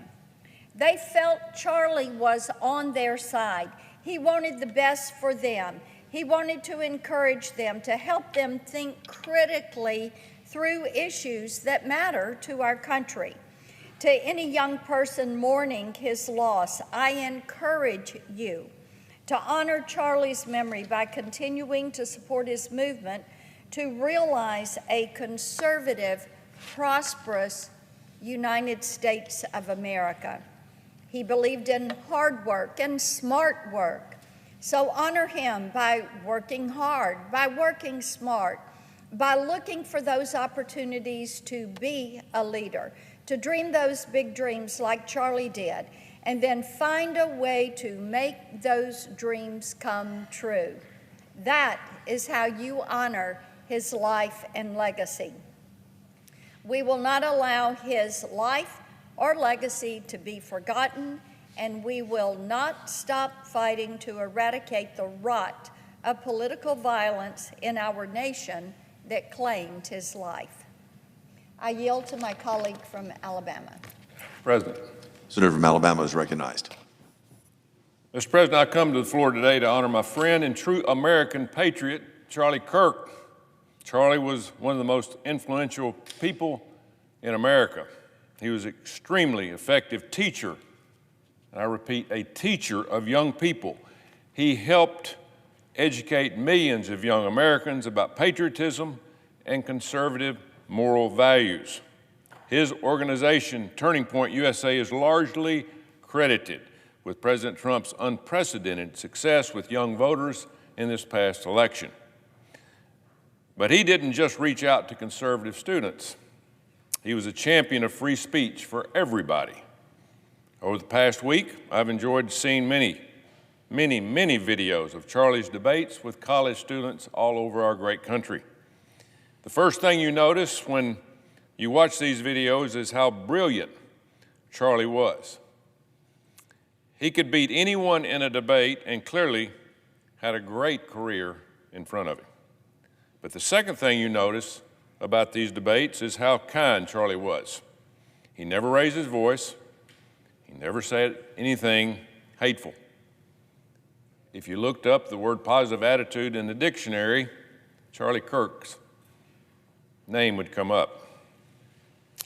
I don't know if I could stay as calm as he did while he was talking to some of these confused young students, to be honest with you, but Charlie always rose above it and extended grace even to the people he disagreed with the most. That was clearly because of his Christian faith, which influenced everything that Charlie did. He was extremely outspoken about Christianity, and I truly believe this is one of the main reasons that he lost his life. He was also an incredible devoted father and husband. He talked often about how the most meaningful thing you can do in life is to get married and have kids. What a powerful and much needed message for our young people to hear. There's so much more I could say about Charlie, but I think the outpouring of love and support after his death speaks for itself. If you notice, there haven't been riots this past week. Businesses have not been forced to board up their windows. Instead, prayer vigils have been held for Charlie not only across the country, but around the world. Pews of parking at the parking lots were overflowing at churches this past Sunday. I've seen countless social media posts of people saying they purchased their Bibles for the first time this week because of Charlie. When Charlie was asked how he wanted to be remembered in an interview earlier this year, he said he wanted to be remembered for having courage for his faith. And that is exactly how Charlie is being remembered. Charlie may have gone home to be with the Lord, but his work here on earth won't stop. I'm glad to see that Turning Point has had more than 54,000 requests for new chapters at colleges and high schools across the country. I have a granddaughter, Rosie Grace, and I will absolutely encourage her to get involved in Turning Point when she is just a little bit older. To Charlie's grieving wife, Erica, and his two beautiful children, we're praying for you. Just know how grateful we are for Charlie's life and legacy, and I will continue fighting every day for the values that Charlie believed in: faith, family, and freedom. I yield the floor. No quorum. Clerk will call the roll. Ms. Alsobrooks.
President.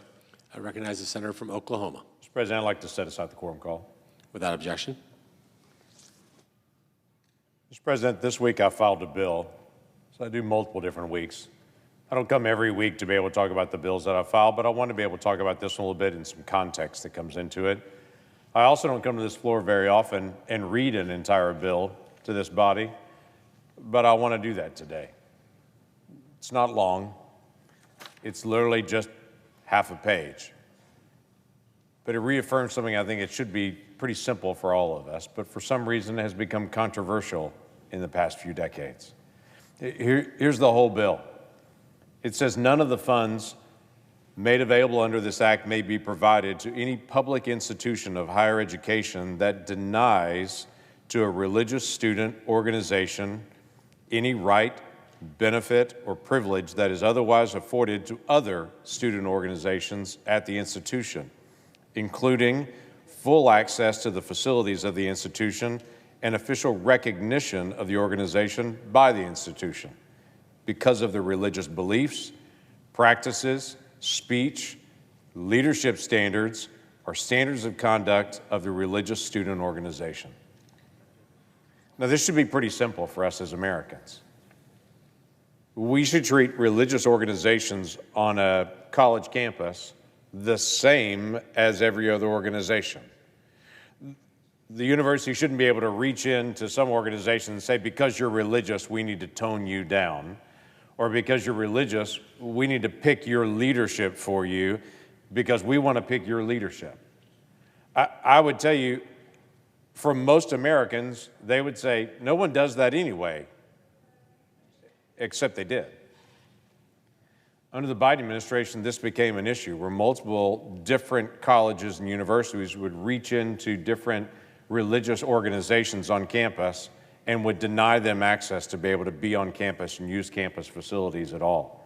Or they would say, we don't like the way you pick your leadership. You need to have a broader perspective of leadership from multiple different perspectives of the campus. It can't be just your particular faith in your religious organization. It became the most bizarre set of ideas that came out of the Department of Education to say a Jewish organization had to pick non-Jewish leaders to be the leadership of their organization, or non-Christians had to also be selected as leaders of their Christian organization on campus. We're like, what in the world? What happened to the basic right of association and affiliation that is a constitutionally protected right? That never happened to non-religious organizations. It seemed to only happen to religious organizations. So while we have common agreement on this as Americans, and while that rule is now not being applied under the Trump administration, I raise a very simple bill to say, why can't we as all Americans agree that religious organizations on college campuses should be treated exactly the same as every other organization on any college campus? That should be basic. So I bring a very simple bill to be able to resolve that one big issue, and to say, let's make this once for all just the policy that we have as Americans. Now, I bring this up because it needs to be addressed. But I also bring this up because next week there's a significant event that's going to happen all around the country, quite frankly, all around the world, that some people won't even notice, but quite frankly is earth-shattering. 35 years ago, a group of students gathered around a flagpole early in the morning to be able to pray for their school. It was in 1990. It ended up being about 46,000 total students in 4 different states, including my state of Oklahoma, that just kind of gathered. The word kind of spread organically that one Wednesday morning in September, students, high school and middle school students, would just go and do one day publicly what they do privately other days. That is, pray for their teachers, pray for their faculty at school, pray for each other, pray for their parents, pray for the nation. So in September of 1990, around 46,000, we don't know the exact number, students in 4 different states just quietly gathered to pray. Now that may not seem like a big deal, but in 1990, there was a great debate that was still spinning on this issue. In fact, that year, that September day, at least one of those gatherings, the sheriff's department came out and arrested the students for praying on their school campus before class started. The result of that was, the next September, 1 million students showed up to pray. 1 million, documented. From almost every state in America, teenagers showed up at their college camp, or their high school or their middle school campus just to be able to pray. They didn't have teachers with them, they didn't have youth pastors with them, just students. They gathered at their pole. It was a simple thing called See You at the Pole, just that simple. And they would encourage each other just to be able to show up that one day in September to be able to pray publicly for their parents, for their nation, for their campus, for what was going on in their community. It became the largest student prayer movement that we know of in the history of the nation. Year after year, in September, one Wednesday, students from around the nation would gather up. It was about 3 years later, it started spreading globally, to where literally students from around the world were just going to their flagpole, and they would just gather to be able to pray. Now, people have said over the years, why a flagpole? Well, it's because every school has a flagpole, and so it became just a common cry. It kind of seems like see at the principal's office doesn't ring as true, but it was just like, what does every single campus have? Every single campus has a flagpole. So that simple statement, see you at the pole, became really a challenge to say, see it at a spot where we can pray. There's a lot going on in the country right now. A lot. There's a lot of anger, there's a lot of frustration, and there are a lot of questions about what happens next.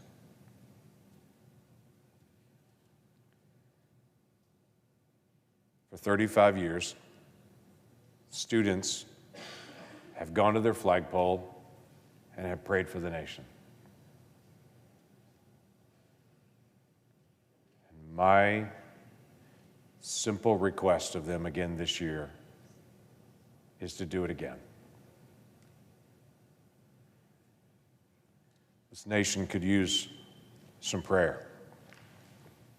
This nation could use a generation rising up to be able to say, no one's going to stop us from praying. It is the most simple request that we have. To not go to government, but to go to God and say, we need your help. We need your intervention. I'm always proud of a group of students at a high school football game that finish the game or that start the game with just taking a knee to be able to pray for each other, pray for safety, and then go out and hit each other as hard as they possibly can on the football field. But it's always fun for me to be able to watch the sportsmanship that begins with two teams that gather together to pray, and it's almost always just one player on each of the teams that drops that idea and says, we should do this. Our team should do this. It's not led by the coaches. It's not led by the teachers. It's led by students that just say, let's ask God to help us in this.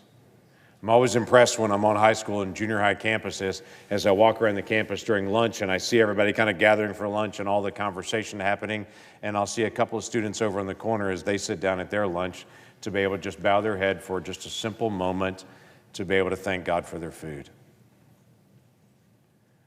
I'm always impressed when I hear about groups of students that get together on a regular basis just to be able to have Bible study together, or just to be able to pray for each other. They face a lot of pressure. They face a lot of challenges in this day and age. It's resetting and centering when they actually stop to say, let's pray about that. And I'm tremendously impressed that for 35 years, now a second generation of students are gathering at their flagpoles, the fourth Wednesday of September, to be able to just pray for each other, pray for their teachers, pray for their school, and this time, an earnest plea to God to help our nation. I'm proud of students of faith and how they gather to be able to say, these days are dark, but we believe in a God who gives light. And we will choose to be a light on our own campus and to be able to do what we can to be able to serve each other and to be able to serve our schools. Those are the role models that we need in the new generation. Those are the folks that we look forward to seeing what they do in the days ahead. And as fun as it is to me, the students that are gathering this year are the children of the first generation that gathered 35 years ago to be able to start a movement, to be able to pray. 35 years ago, I was a youth minister.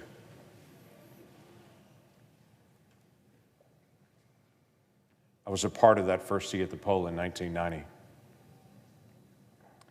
I was in leadership and helping organize students and getting the word out to be able to say, what can we do?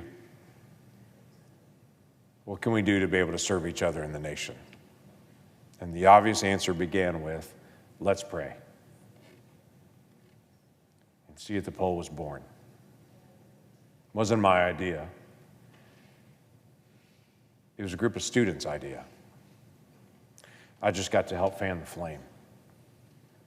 So, Mr. President, students of this nation need the encouragement of this body to be able to say, well done, set a fresh new example, be the next generation of leaders, be the people that will rise up and do what is right, be the role models that are desperately needed, be individuals that will actually not only have a faith, but live your faith, all the principles of the faith. We could certainly use individuals in our nation right now that are living the most basic principles of loving God with all your heart, soul, mind, and strength, and loving your neighbor as yourself. So to the students of this nation, Mr. President, I would encourage them to see at the poll next Wednesday morning. And this coming Wednesday morning, September the 24th, you can be assured I'm going to be parked across the street from a campus, watching a group of students pray for a nation that needs help. And I will join them in saying, God, help us. We need your help. I'll see you at the poll. With that, I yield the floor.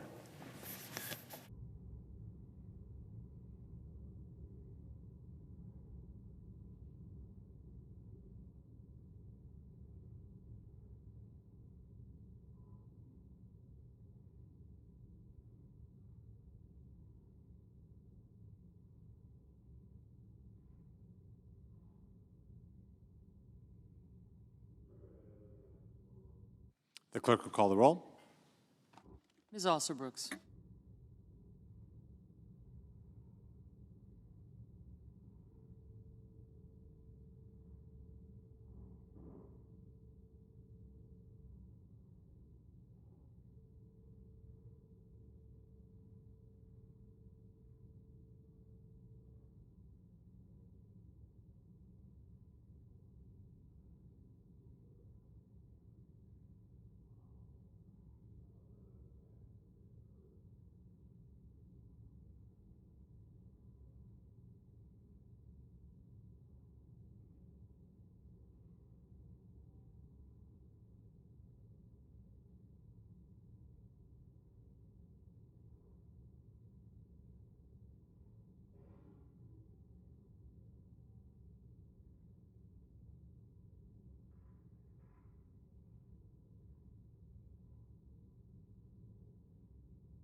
Recognize the senator from Virginia. Mr. President, are we in a quorum call? Yes. I'd ask the proceedings of the quorum call be dispensed with. Without objection. Thank you, Mr. President. Mr. President, I don't normally come to the floor to give somewhat lengthy remarks, but today I'm doing so on because of a deep and frankly rising concern for the future of our intelligence community and in turn the security of the United States. For months now, we've watched President Trump's administration, led in this arena by his hand-picked Director of National Intelligence, Ms. Gabbard, systemically undermine the men and women whose mission is to keep this country safe. These are professionals who serve under Republican and Democratic administrations alike. They are career officials who put duty before politics, who swear an oath not to any president, but to the Constitution of the United States. Yet, as this administration fires and denigrates these very men and women, as expertise that takes literally decades to build is being thrown away because it conflicts with political talking points, as assessments grounded in fact are being shelved in favor of conspiracy theories, our adversaries are conspiring, sharing intelligence and military capabilities, and strategizing over how to weaken the United States while advancing a very different authoritarian vision for the world. At the same time, I fear the integrity of our intelligence is being sacrificed on the altar of partisan convenience. Mr. President, this is not some kind of inside the Beltway turf battle, and it's not another partisan disagreement. I believe at stake is something much more fundamental. Whether America will continue to have an intelligence community free to speak truth to power, or whether political pressure will blind us to the very real threats our nation faces. History shows us what happens when intelligence is ignored, manipulated, or kept from those who need it most. In 1941, the United States Navy intercepted communications showing that Japan was planning to attack Pearl Harbor. That knowledge ended up being of little use because it was not communicated to the people who could have taken action to protect the fleet. The result was a devastating surprise that cost thousands of American lives. In the aftermath, Congress resolved that we would never again afford to be blindsided. So in 1947, in a bipartisan way, Congress created the Central Intelligence Agency, the modern Department of Defense, and other institutions to ensure that unfiltered, unbiased intelligence is provided to the President, to Congress, and to our military. These institutions are meant to protect us from surprises and to give policymakers the truth, even when it is inconvenient or uncomfortable. Now, for the most part, this system has worked. But all of us who work up here know it's never been perfect. The abuses revealed by the Church Committee in the 1970s made clear why strong congressional oversight is essential. That's why the Senate Intelligence Committee was established in 1976 and our House counterpart the following year. Today, while not flawless, these committees, of which I know the presiding officer is a member, these committees remain the best check we have to ensure that intelligence agencies uphold American values and laws and avoid repeating past mistakes and hopefully learning from them when they do occur. Even with our modern system of congressional oversight, we've seen tragic failures. Intelligence failed to predict the collapse of the Soviet Union. We failed to connect the dots before 9/11. and perhaps most foreboding, in the run-up to the Iraq War, intelligence was distorted to fit policy preferences. Intelligence about weapons of mass destruction and Saddam Hussein, ties to al-Qaeda were inflated and cherry-picked. Analysts who even at that time raised doubts were ignored. The result was a devastating war in Iraq, fought under false pretenses that cost literally thousands of American service members their lives and limbs. But we learned from those failures. After the September 11th attacks, Congress placed additional safeguards and created a new position, the Director of National Intelligence. The objective was to better coordinate our intelligence agencies, to avoid the so-called groupthink, to remove silos amongst our now 18, 19 intelligence agencies, and to ensure that analysts could provide thorough, candid assessments, again, even when the truth was uncomfortable or unwelcome. That was the commitment I asked for President Trump's nominee and the current Director of National Intelligence, Ms. Gabbard, to make during her confirmation hearing. And she assured our committee and the American people that she would protect the independence of the intelligence community, to ensure that the IC is never politicized. She even pointed to the run-up to the war in Iraq as the clearest example of what happens when intelligence is bent to fit policy, and the president is told only what he wants to hear. She pledged that she would never allow those mistakes to be repeated on her watch. But, Mr. President, in only 6 months, we have seen the opposite from this administration. We've seen career FBI agents, people who have risked their lives for this country, forced out of their positions simply for investigating crimes committed in the January 6th insurrection. These were professionals following the law, performing their sworn duties, and yet their service was treated as disloyalty. Careers were ended, and decades of expertise were discarded just for doing the job they were entrusted to. We've seen the chairman and deputy chairman of the National Intelligence Council dismissed because their well-documented, evidence-based assessment of the Venezuelan Tren de Aragua criminal network did not align with the administration's preferred narrative. These analysts presented carefully sourced intelligence, showed, and the gang are bad guys, acted actually independent of the Venezuelan government, not at the behest of foreign officials. Yet their findings were rejected and their leadership positions removed, simply because the truth didn't fit a politically convenient story. And again, to be clear, there is no question that Maduro's regime in Venezuela and the TDA are ruthless actors who pose real threats. But punishing intelligence officials in particular, for telling the truth only weakens our ability to confront them.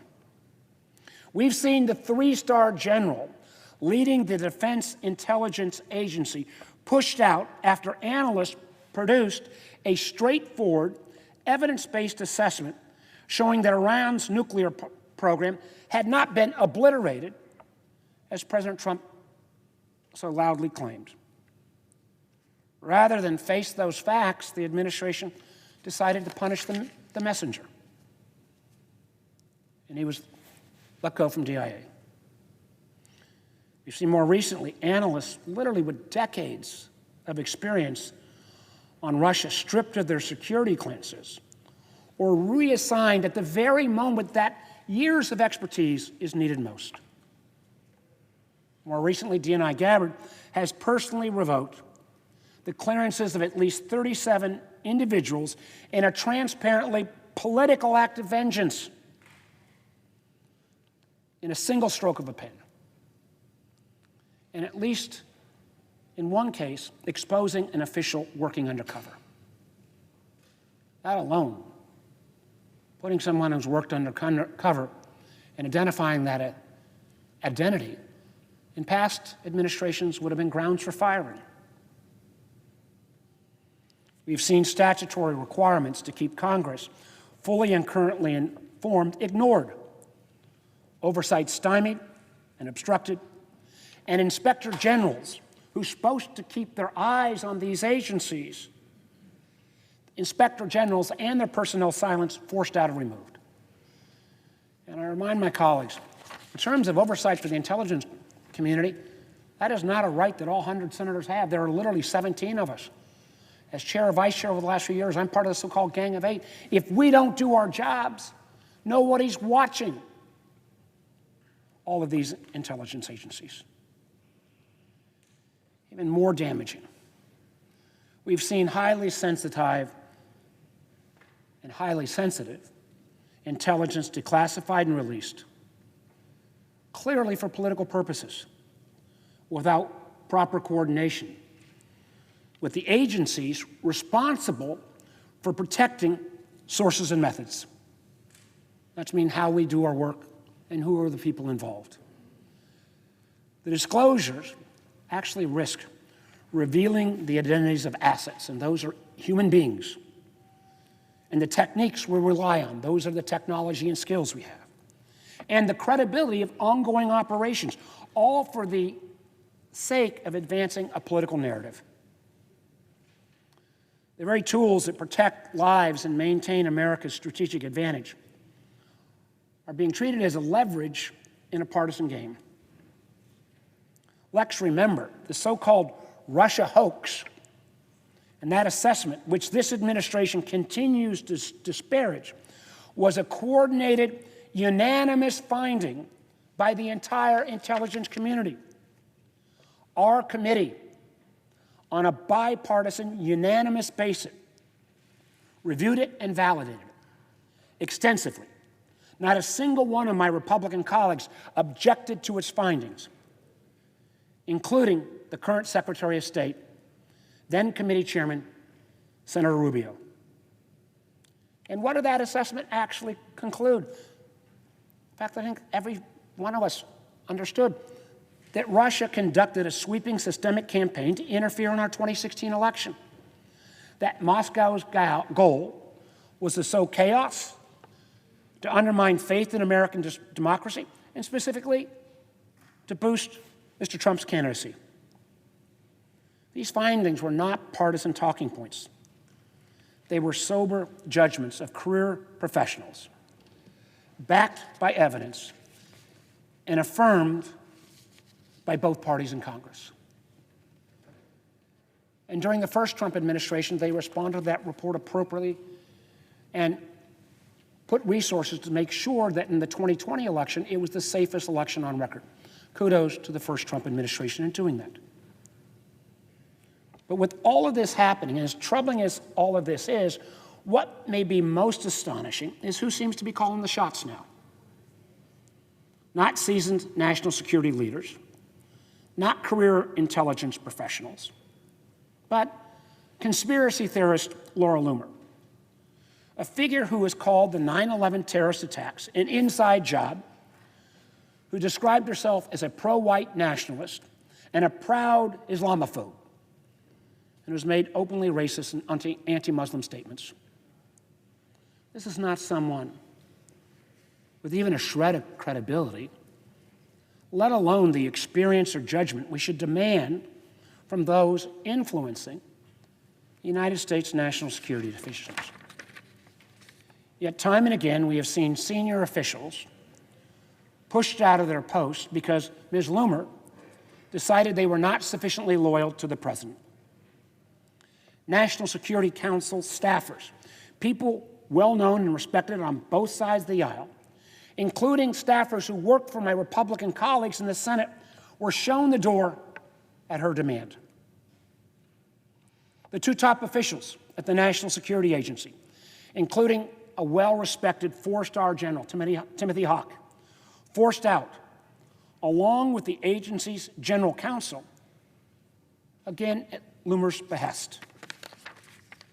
These are critical posts in one of our most important intelligence organizations, vacated not because of misconduct or failure, but because of the whims of a political provocateur whose public record is filled with hate and conspiracies. And don't take my word on these actions.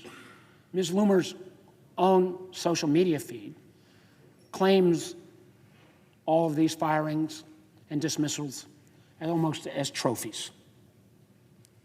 And just a few weeks ago, we saw something that I believe should trouble every member of this body, regardless of which party you belong to. My staff and I had arranged a visit to the National Geospatial Intelligence Agency, located in my state of Virginia, so that I could go ahead and do my constitutional duty of oversight. And in that meeting, meet with intelligence professionals who also happen to be my constituents. Yet, at the last minute, that visit was blocked, again, and apparently, as she claimed, by Laura Loomer. Mr. President, what does it say about the state of our national security when a self-proclaimed white nationalist and Islamophobe with a personal vendetta against U.S. government officials, and by the way, no security clearance, no sworn duty to defend the Constitution, can dictate who serves in critical intelligence positions, and even preventing members of this chamber from conducting basic oversight? Mr. President, I've got to ask again, why is this administration going to war against the very professionals sworn to keep our country safe? Why are decades of service and sacrifice being tossed aside? Why? I think because they believe still that they are obliged to provide the truth and speak truth to power. But instead, it appears that sometimes those truths are inconvenient, because sometimes their assessments are not what the DNI and the President wants to hear. These safeguards were put in place, and the oversight this body provides, which only 17 of us have ability to see these classified programs, these safeguards only work if intelligence officers know that they can tell the truth without losing their jobs. If analysts who analyze the facts and try to come up with conclusions believe their careers will be destroyed for offering inconvenient assessments, then we will only get intelligence the White House wants. Imagine the consequences if our intelligence community is forced to spend its time chasing down conspiracy theories instead of monitoring terrorist networks, cyber threats, or foreign adversaries. Imagine if analysts stopped flagging real dangers because they fear political retaliation. Imagine if experienced officers walk away from service altogether because they know their expertise will be diminished or punished. That kind of environment doesn't just weaken our intelligence community, it puts every American family at risk. Again, Mr. President, this is not some kind of partisan point. Democrats and Republicans alike have relied on the intelligence community to keep the country safe. Every president, whether they liked what they were hearing or not, has depended on accurate, independent analysis to make the decisions that affect millions of lives. That's what makes this current moment so alarming. We are dismantling trust in institutions that literally took generations to build. We are eroding morale among some of the most dedicated professionals in public service. And I fear that we're sending a clear message to young officers, whether they're at the CIA or any of the other intelligence agencies. Don't bother building a career in intelligence if you plan on telling the truth. Meanwhile, these aren't actions in a vacuum. Our adversaries aren't slowing down. Cyber attacks, disinformation campaigns, nuclear proliferation, terrorist attacks, transnational criminal organizations. These threats are real, and they will not going to wait for us to get our house in order. If we continue to allow politics to dictate what intelligence is acceptable, we are effectively flying blind. That's why I, again, urge my colleagues on both sides of the aisle, please, for God's sake, take this seriously. We can disagree about policy, but we cannot allow the facts themselves to be corrupted. The intelligence community must remain independent, professional, and committed to the Constitution above all else. I've had the opportunity on my tenure on this committee to work with a lot of these men and women. I didn't know many of them before I was on the Intelligence Committee. They are dedicated professionals. I've never asked a single one what their partisan affiliation was. They oftentimes put their lives in harm's way and candidly never even get the attention that our military does. They work in secret. The truth is, these professionals and the work they do deserves to be respected, honored, and listened to. Because if you corrupt the intelligence and bend it to political wills, we've seen constant examples of what happened. The truth is, the American people deserve nothing more, nothing less. I thank you, Mr. President, and I yield the floor.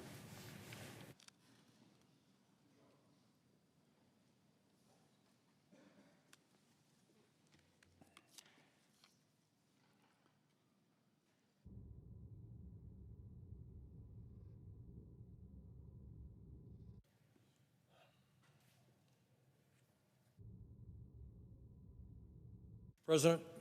Senator from Vermont.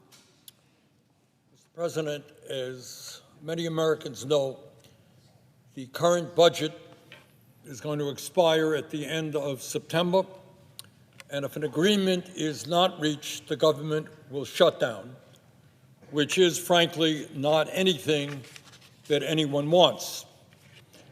The question that we now have to address is how we keep the government open and serve the needs of the American people. As Americans know, Republicans have a majority in the House and in the Senate, and they also control the White House. They run the government. Republicans have the responsibility, therefore, to keep the government open. My understanding is that there will be a vote tomorrow on a continuing resolution to fund the government until November 20th. In the House, a simple majority wins, and I would imagine that by a very slim vote, Republicans will have the votes they need in order to pass their resolution. In the Senate, however, the rules are different, historically different. In order to pass a continuing resolution, it will take a 60-vote majority to pass. That means that at a time when there are 53 members of the Republican caucus and 47 members of the Democratic caucus, it will require bipartisan support. That's what Senate rules are about. In other words, Republicans will need Democratic and/or independent votes, I am an independent, in order to keep the government open. Bottom line, Republicans will need to negotiate. That's how the Senate works, and that is how democracy works. Speaking for myself, and I believe many millions of Americans, here is some of what it will take to get my vote. Number one, Republican leadership. Don't take away health care from 15 million Americans by making the largest cut to Medicaid and the Affordable Care Act in history. Number two, Republican leadership.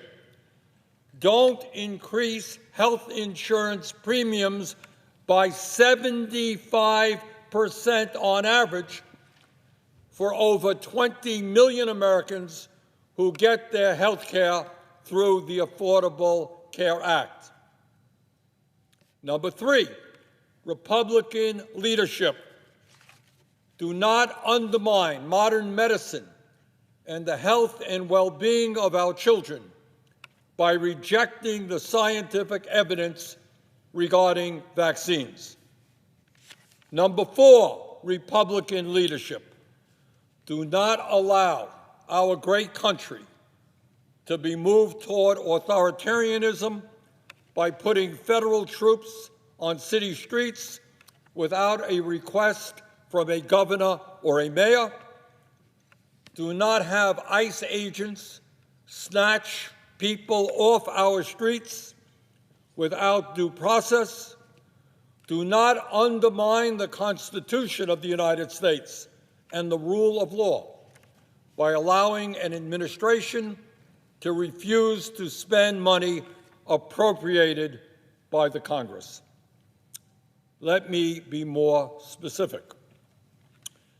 Mr. President, as I think almost every American understands, our current health care system is dysfunctional, it is broken, and it is cruel.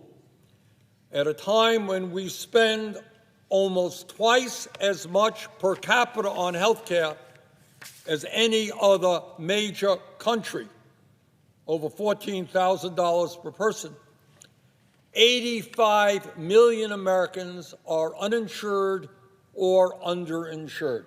85 million Americans. The Republican continuing resolution in the House does nothing to prevent 15 million Americans from being thrown off the health care they currently have as a result of Trump's so-called big, beautiful bill. In other words, instead of lowering the number of uninsured and underinsured, if we do not act, 15 million more Americans will be uninsured. We cannot allow that to happen. This is a life and death issue. Studies have shown that up to 50,000 Americans every year will die unnecessarily if we do not reverse these cuts. So what we're talking about here, if we do not act, going from 85 million uninsured and underinsured to 100 million uninsured and underinsured. Those cuts must be rescinded. But, Mr. President, it is not just preventing 15 million Americans from losing their health insurance. Everybody in this country, every business person, every union worker knows that the cost of health care in this country today is astronomically high and unaffordable. I don't care what state you are in. People cannot afford health care today.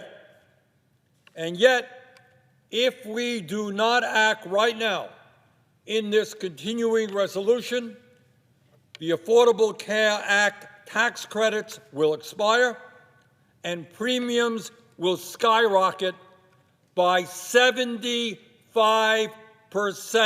on average for more than 20 million Americans. Let me repeat. Health care premiums for 20 million working class and middle class Americans will go up by 75% on average if we do not extend those tax credits in this coming legislation. And let me say I wish very good luck to my colleagues, whether they're Democrats or Republicans who want to go home to their constituents and explain why health care premiums are going up by 75% in order to pay for $1 trillion in tax breaks for the 1%. I do wish you the best of luck in trying to explain that one. I do not intend to. Further, Mr. President, let me be clear.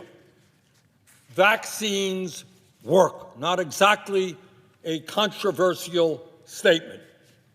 A statement supported by every major medical organization in the United States and around the world.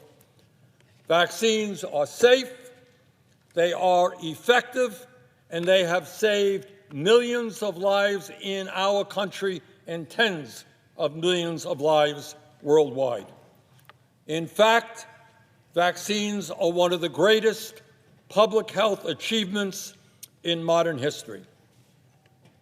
At a time when the Secretary of Health and Human Services has dismantled the vaccine review process, narrowed access to life-saving COVID vaccines, fired leading public health experts, and filled scientific advisory boards with conspiracy theorists and ideologues, we must stand with the scientific and medical communities and rescind Secretary Kennedy's dangerous policies.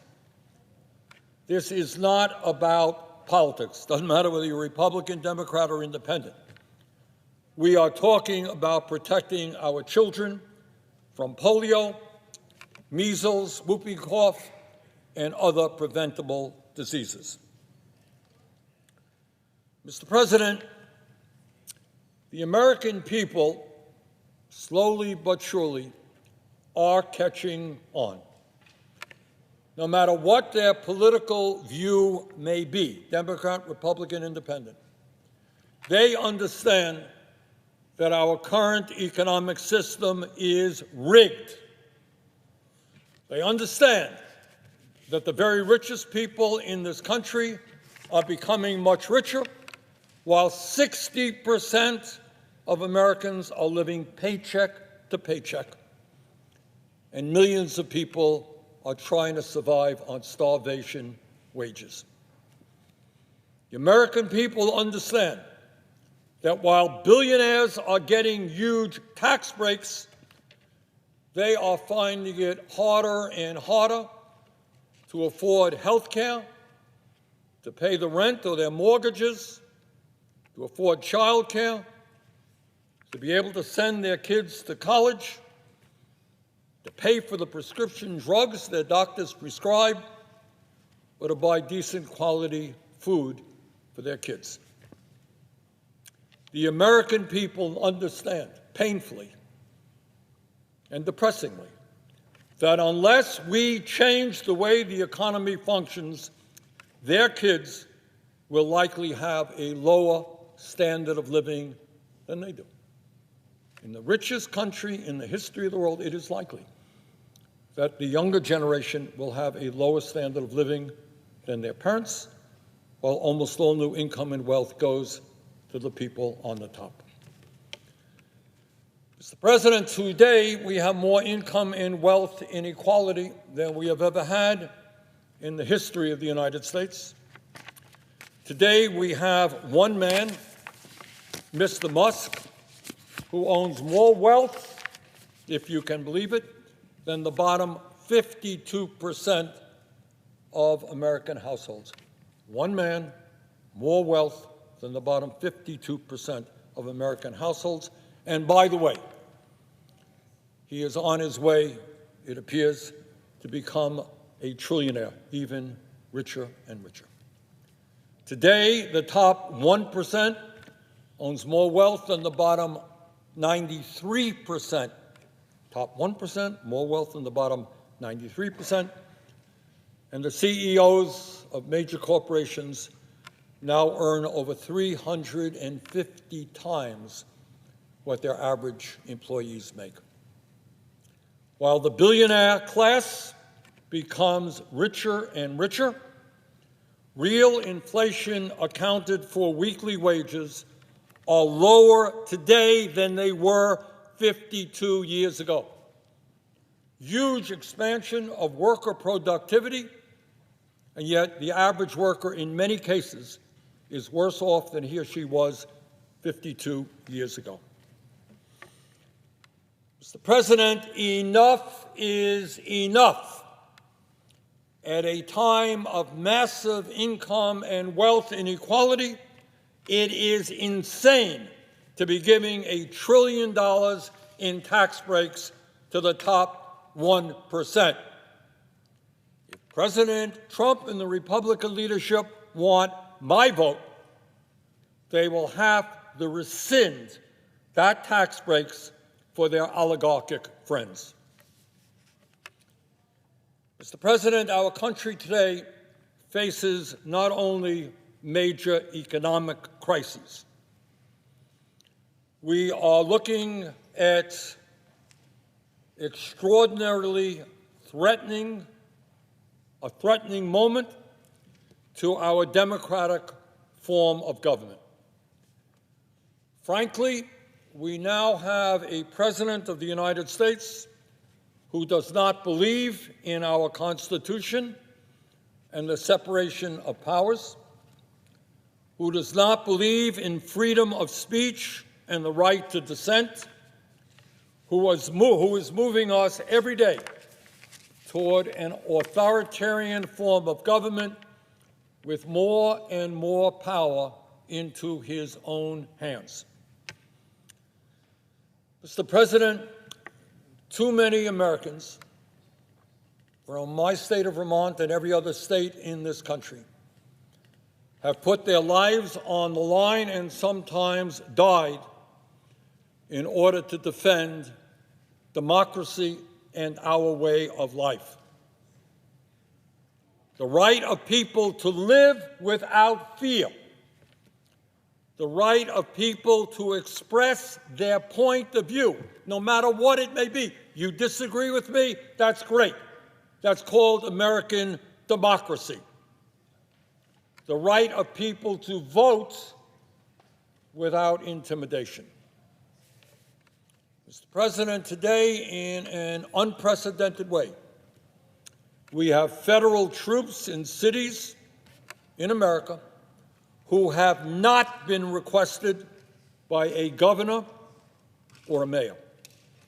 Today in America, we have people who are being snatched off the streets, taken right off the streets, or out of their workplaces by masked federal agents, thrown into vans and dispatched to detention centers without due process.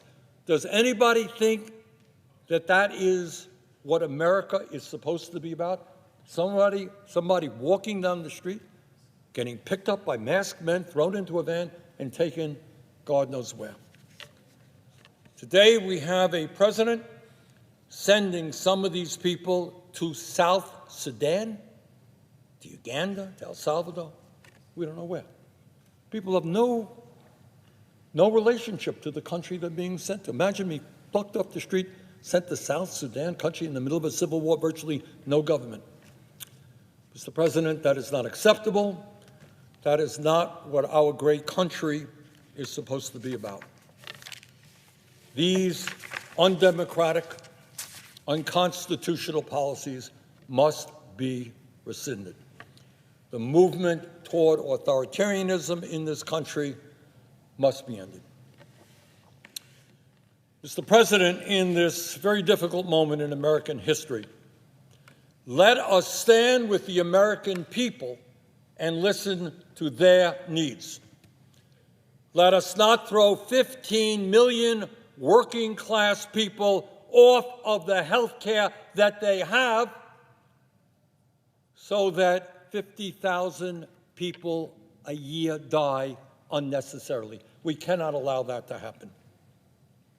Let us not raise health care premiums by 75% for 20 million Americans. People can't afford health care today. What happens when your premiums go up by 75%. Let us not endanger the children of this country by undermining modern medicine and making it more difficult for people to get the vaccines they require. And Mr. President, at a time of massive income and wealth inequality, let us not give $1 trillion in tax breaks to the top 1%. And lastly, as we observe growing authoritarianism every single day, as we see more and more disrespect for the great Constitution of our country, which has made us an example to the entire world, let us, Republican, Democrat, Independent, let us stand together and save American democracy. Mr. President, if the Republican leadership does those things, you've got my vote. Thank you.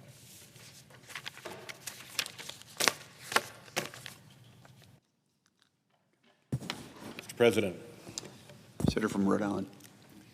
Mr. President, in the Republican Beautiful for Billionaires bill that Senator Sanders was just referring to, there were a great many dirty tricks tucked in there to hurt people and make billionaires wealthier and happier and more free to pollute.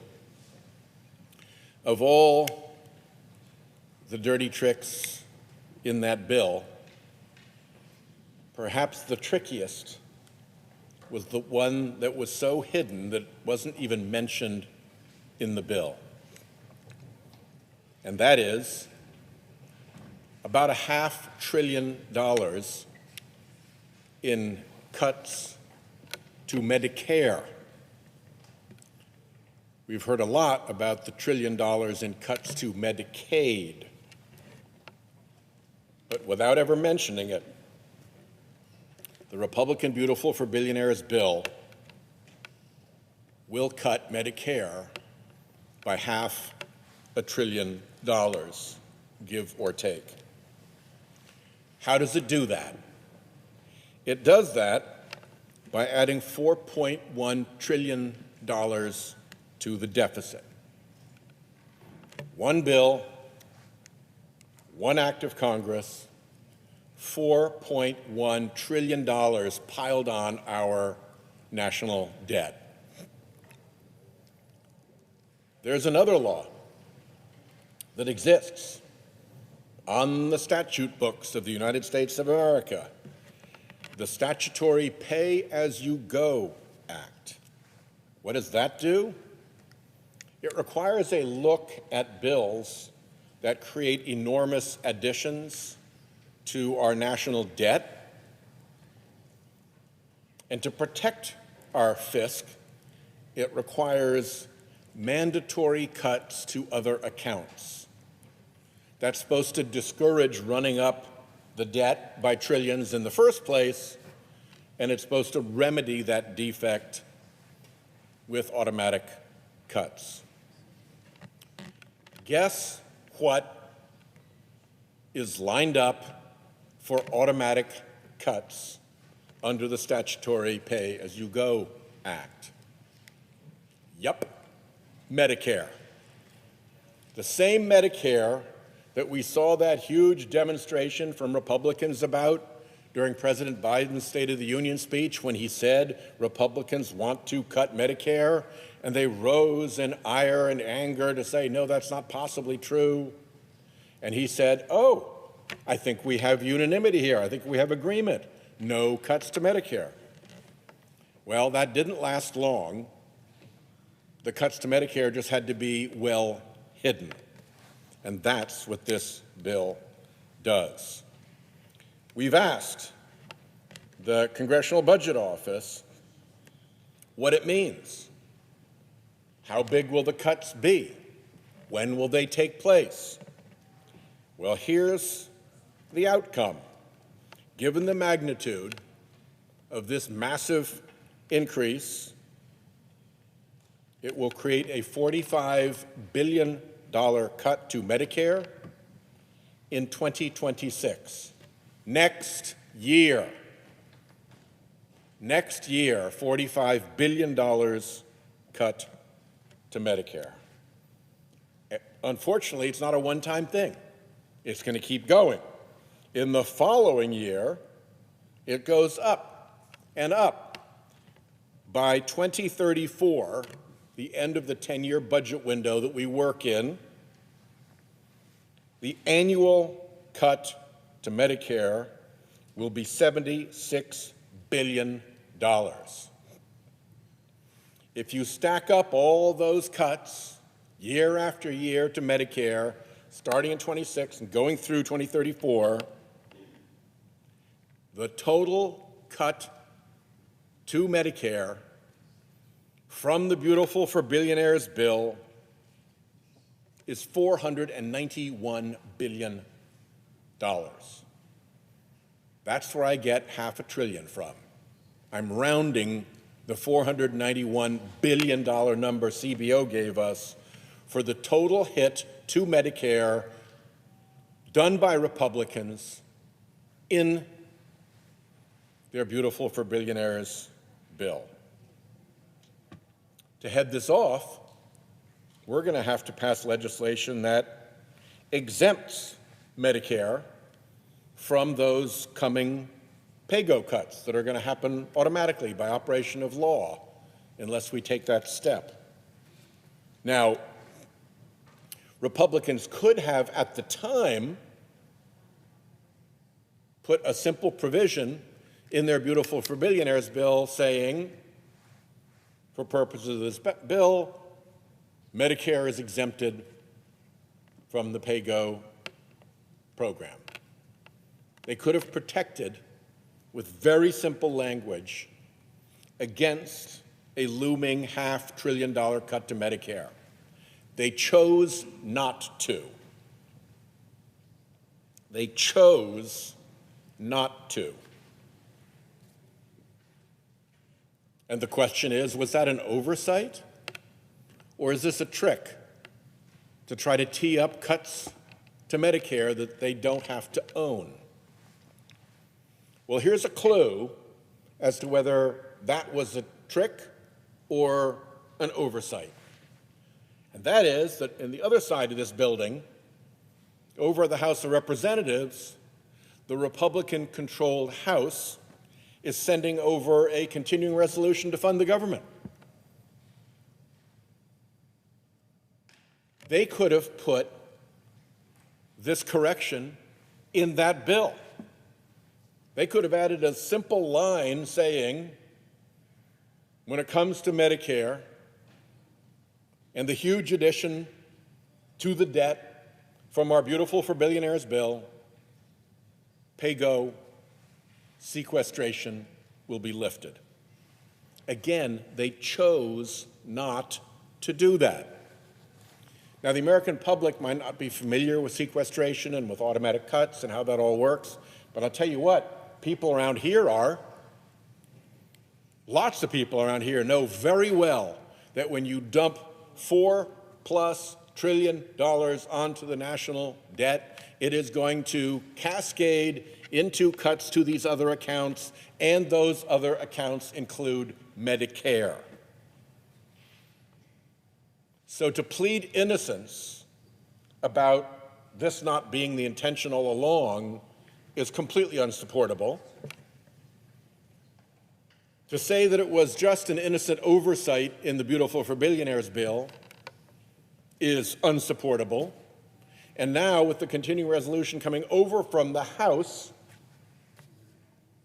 we have more proof that this is a deliberate cut targeted at Medicare, done exclusively by House and Senate Republicans. I want to focus on protecting Medicare. I've got a Medicare and Social Security Fair Share Act. It would require people with incomes over $400,000 to pony up equivalent to what regular workers pay on the higher part of their salary. And that would protect benefits in Medicare as far as the eye can see, as far as the actuarial eye can see for Medicare and Social Security. So I want to put everybody here on record that we need to undo the looming $500 billion cut to Social Security before it starts to hit families in Rhode Island and elsewhere around the country.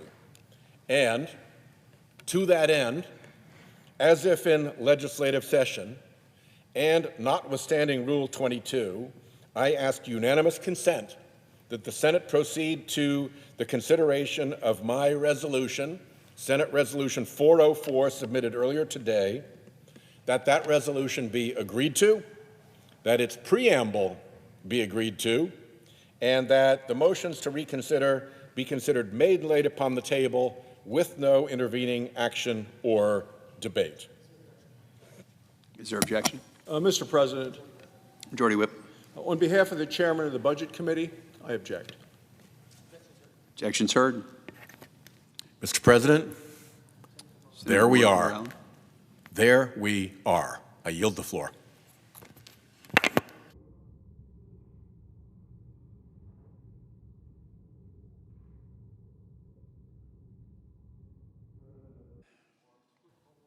Clerk will call the roll.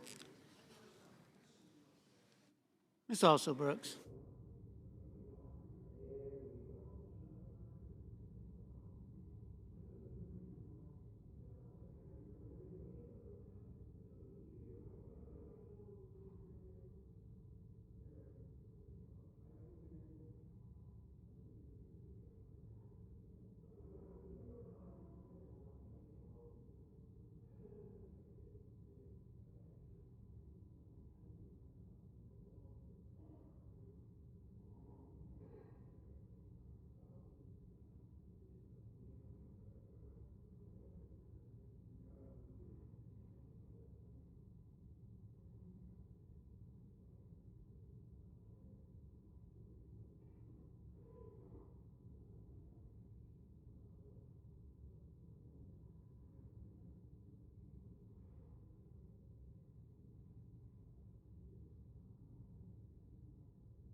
Senator from Massachusetts.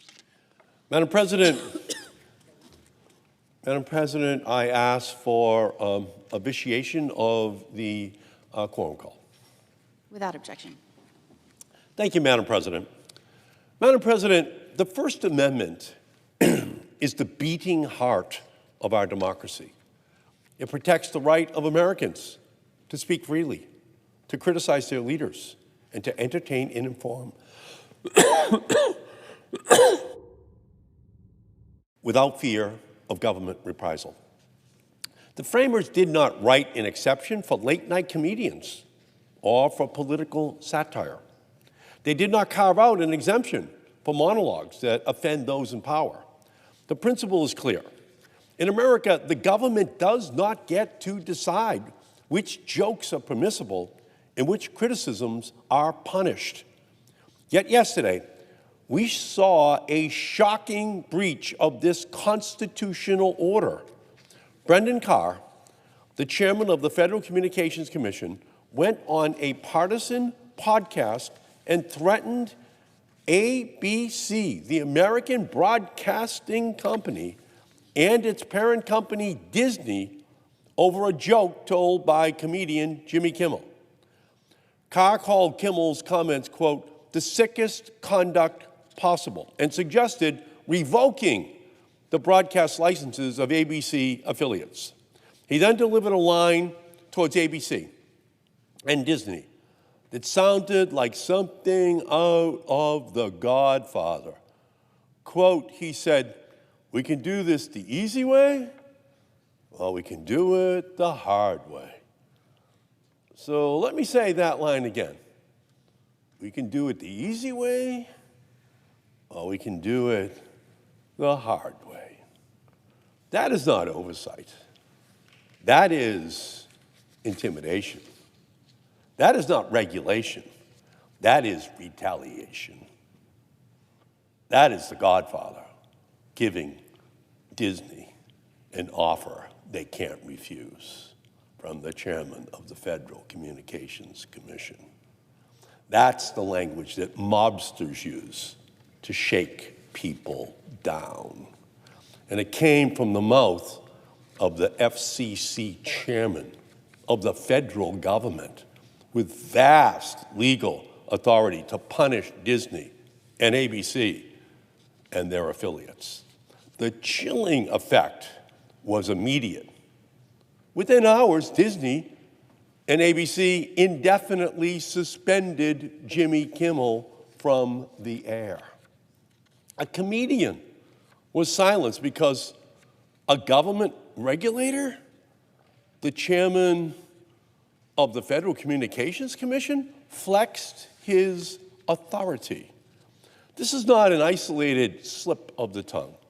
It is part of a broader pattern by the Federal Communications Commission under Brendan Carr's leadership. Over and over again, he has used his office to attack and undermine journalists and broadcasters and news organizations that dare to speak in ways which he personally dislikes. He has threatened media companies with investigations for their editorial choices. He has amplified partisan attacks on reporters who cover him critically. He has turned the FCC into the Federal Censorship Commission, with him being the censor-in-chief. These are not the actions of an independent regulator. They are the actions of a partisan censor. And make no mistake, if left unchecked, this campaign will not stop with ABC or with Disney. Every newsroom, every broadcaster, every local affiliate will hear the message loud and clear. Criticize the people in power, and you risk your license, your livelihood, your very ability to operate. That conversation is taking place in newsrooms all across our country today. Look what happened to Disney. Look what happened to ABC. Be afraid. Don't think that the First Amendment protects you anymore. Don't think that you have a right to speak what your opinion is.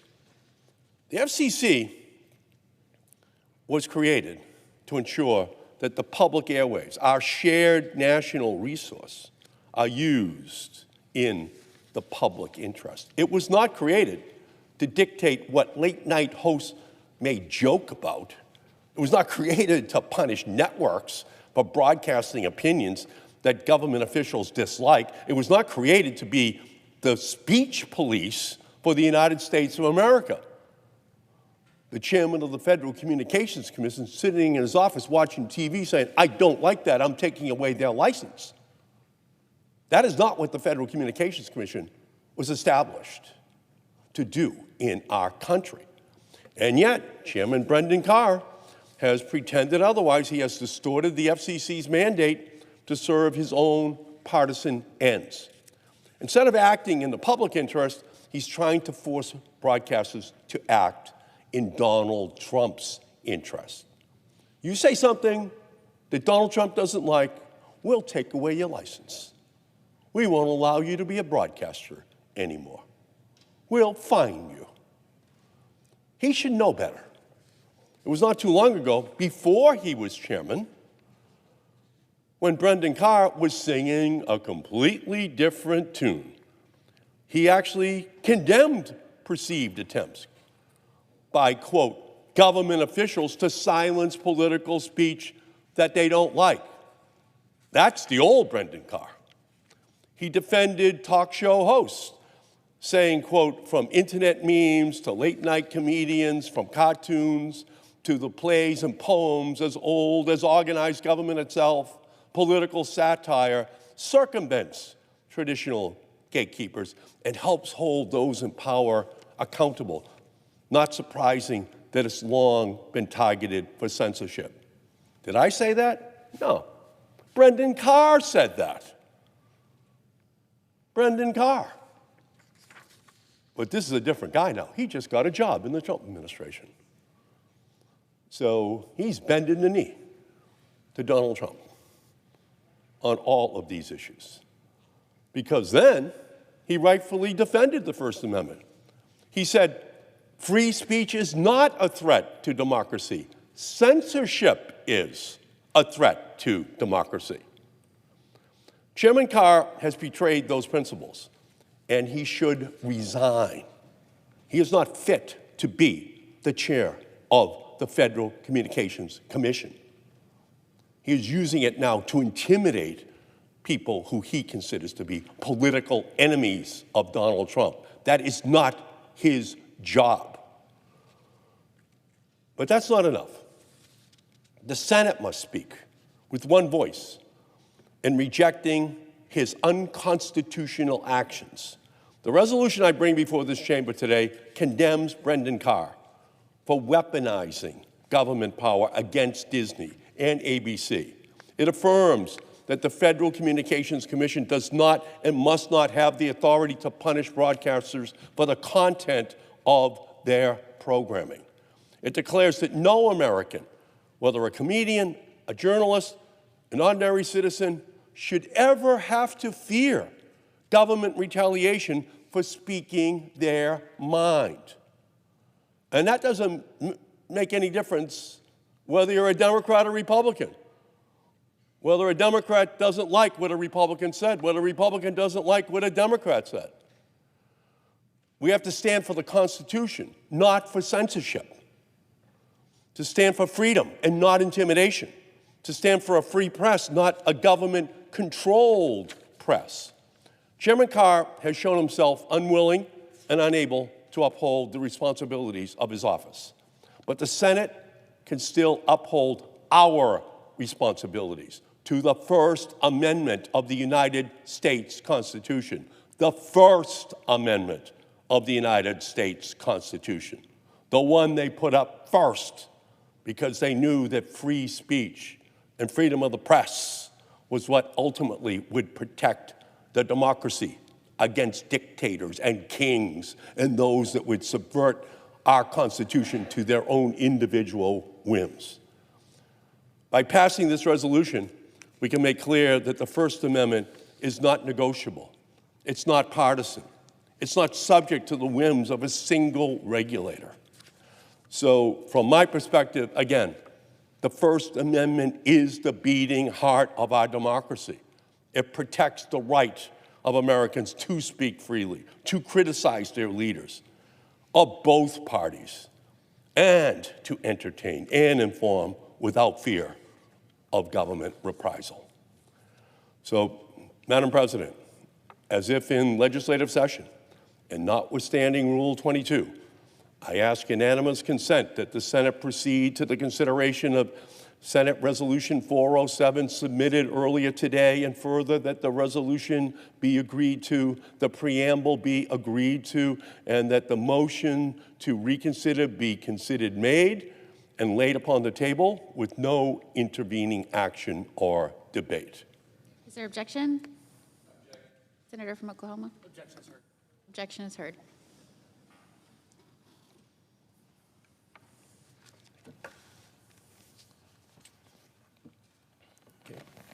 Just leave it there. Senator from Oklahoma generally has a lot more to say. I'm very surprised.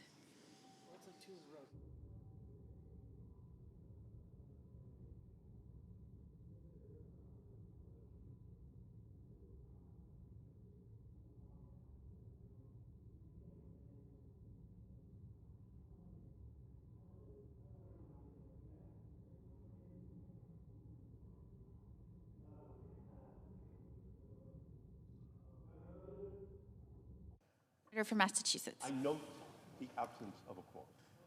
Clerk will call the roll. Ms. Also Brooks.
Senator from Oklahoma, I'd ask unanimous consent to set aside the quorum call. without objection. I know of no other further debate. Is there further debate?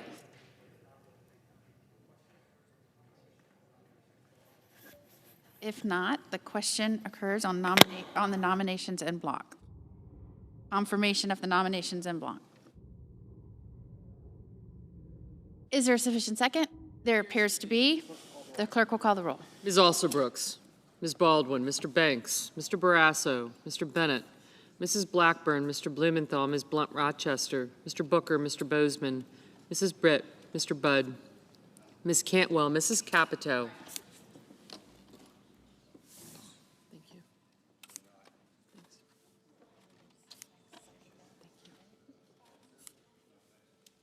Mr. Cassidy. Ms. Collins. Mr. Coons. Mr. Cornyn. Ms. Cortez Masto. Thank you. Mr. Cotton. Mr. Kramer. Mr. Crapo. Mr. Cruz. Mr. Curtis. Mr. Daines. Ms. Duckworth. Mr. Durbin. Ms. Ernst. Mr. Fetterman. Mrs. Fisher. Mr. Gallego. Mrs. Gillibrand. Mr. Graham. Mr. Grassley. Mr. Haggerty. Ms. Hassan. Mr. Hawley. Mr. Heinrich. Mr. Hickenlooper. Ms. Hirono.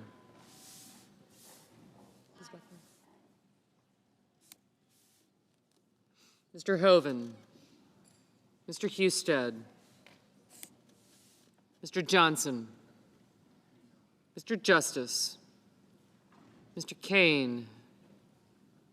Mr. Kelly. Mr. Kennedy. Mr. Kim. Mr. King. Ms. Klobuchar. Mr. Langford. Mr. Lee. Mr. Lujan. Ms. Lummis. Mr. Markey. Mr. Marshall. Mr. McConnell. Mr. McCormick. Thank you.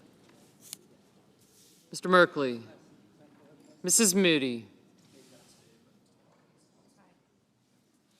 Mr. Moran. Mr. Marino. Mr. Mullen. Ms. Murkowski. Mr. Murphy. Mrs. Murray. Mr. Ossoff. Mr. Padilla. Mr. Paul. Mr. Peters. Mr. Reed. Mr. Ricketts. Mr. Risch. Ms. Rosen. Mr. Rounds. Mr. Sanders. Mr. Schatz. Mr. Schiff. Mr. Schmidt. Mr. Schumer. Mr. Scott of Florida. Mr. Scott of South Carolina. Mrs. Shaheen. Mr. Sheehy. Hi, God.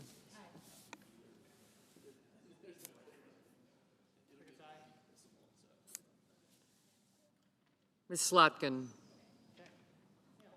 Ms. Smith. Mr. Sullivan. Mr. Thune.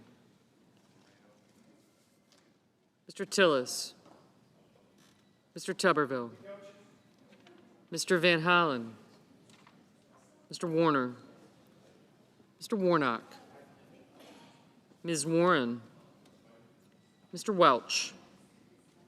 Mr. Whitehouse. Mr. Wicker. Mr. Wyden.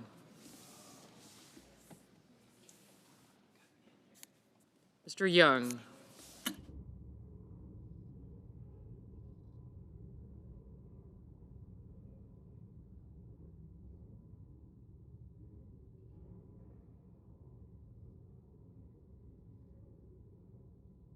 Senators voting in the affirmative: Blackburn, Capito, Cotton, Curtis, Fisher, Graham, Husted, Kennedy, Langford, Moody, Moran, Marino, Mullen, Paul, Ricketts, and Tuberville.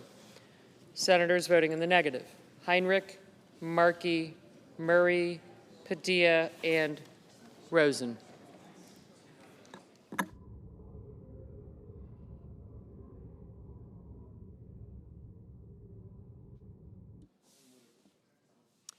Mr. Scott of South Carolina, aye. Mr. McCormick, aye.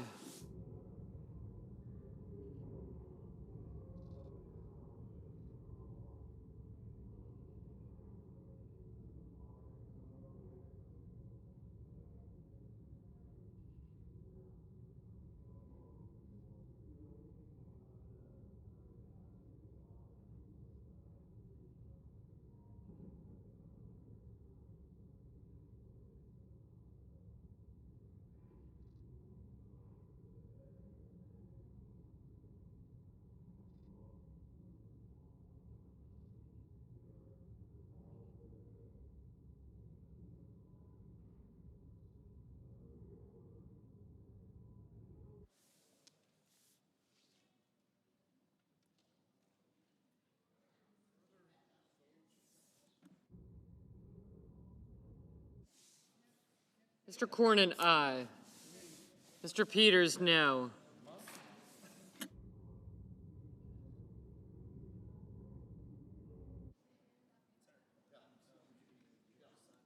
Mr. Budd, aye.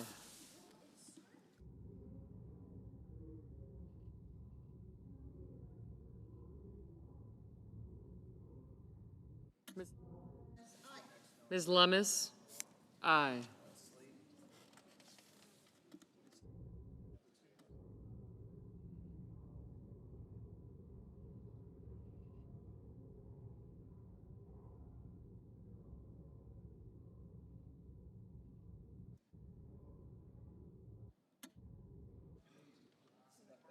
Mr. Daines, aye. Mr. Kane, no.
Mr. Cassidy, aye.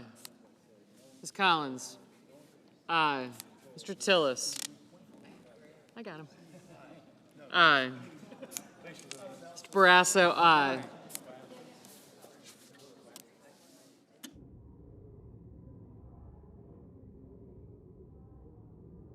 Mr. Thune, aye.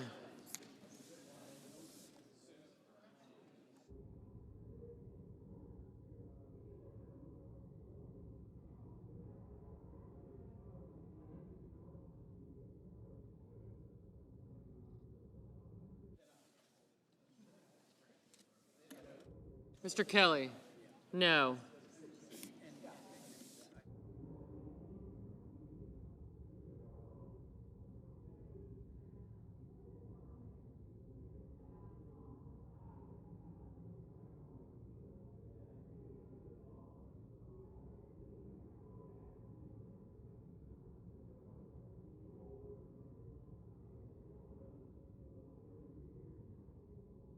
Mr. Durbin.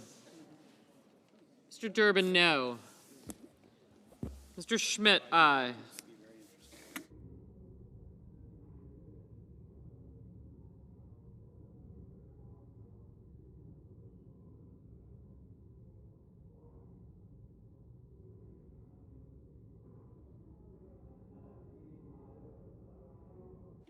Mr. Schatz, no.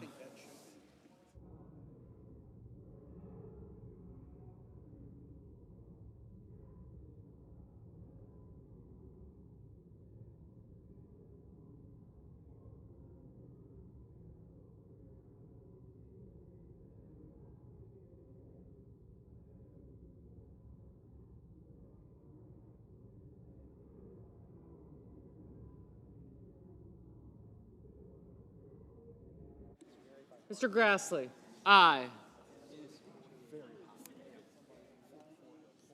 Mrs. Shaheen, no.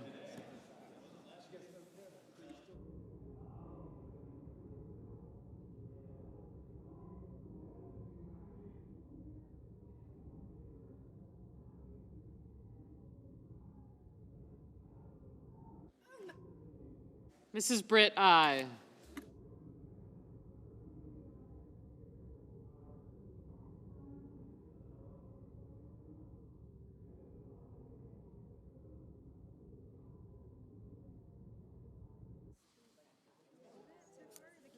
Mr. Scott of Florida, aye.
Mr. Kramer, aye.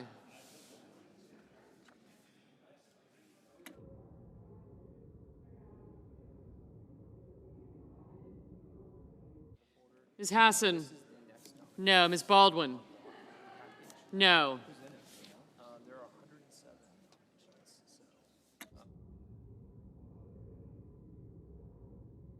Mr. Marshall, aye.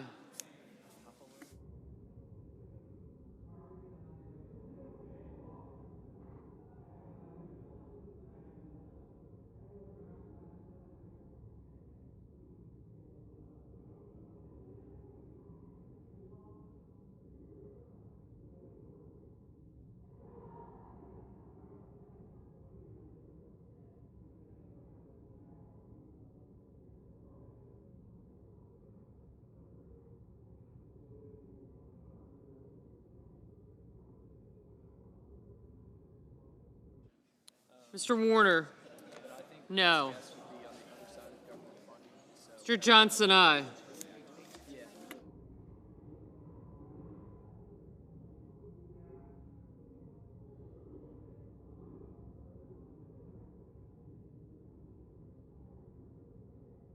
Mr. Hoven, aye.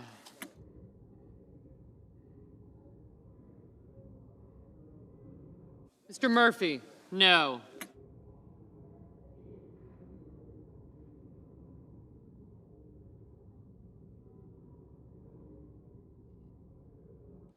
Ms. Blunt Rochester, no.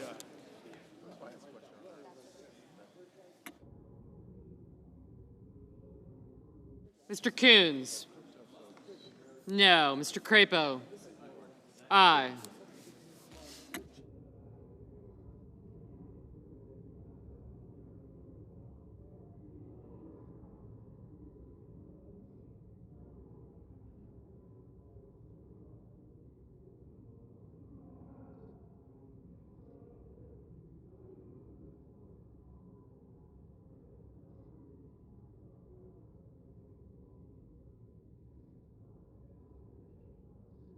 Mr. Haggerty, aye.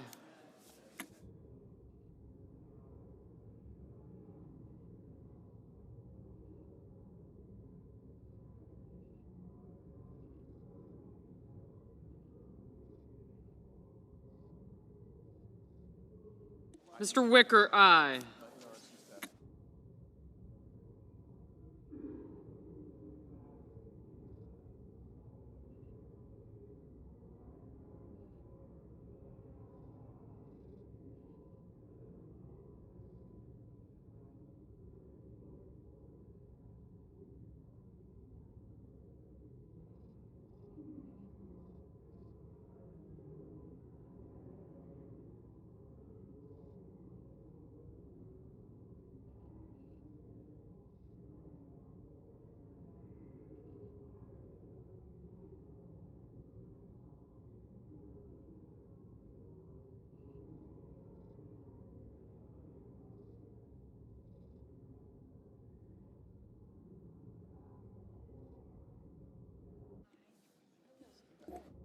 Mrs. Gillibrand, no.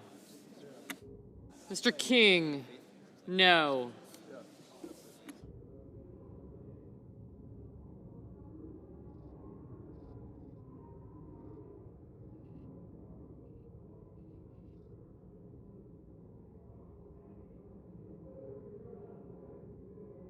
Ms. Cantwell, no.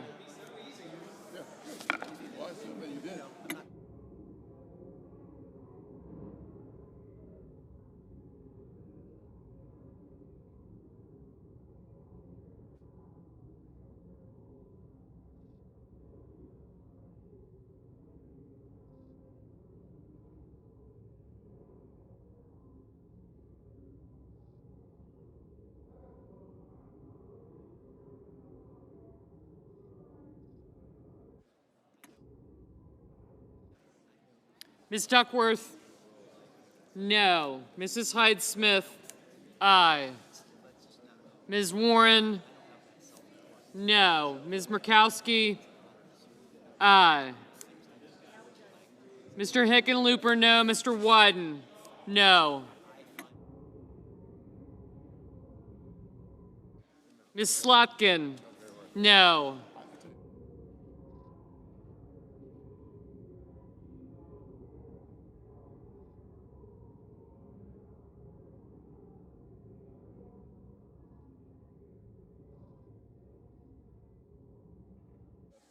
Mr. Bozeman, aye.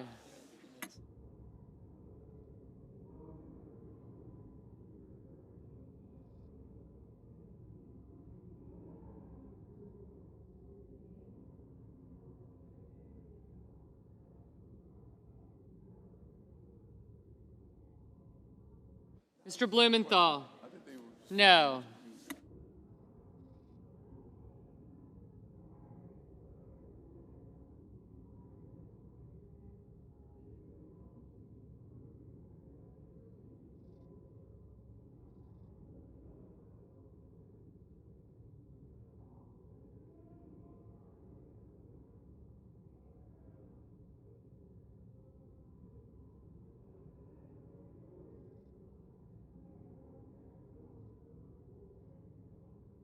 Mr. Hawley, aye. Mr. Lujan, no.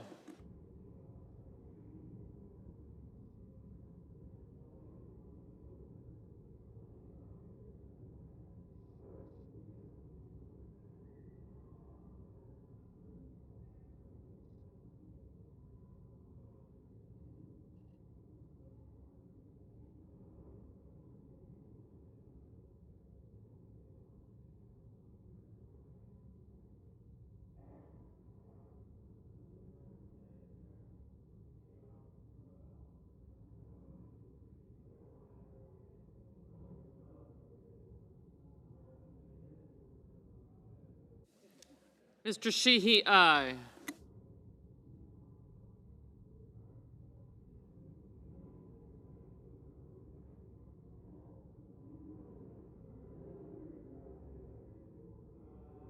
Mr. Gallego, no.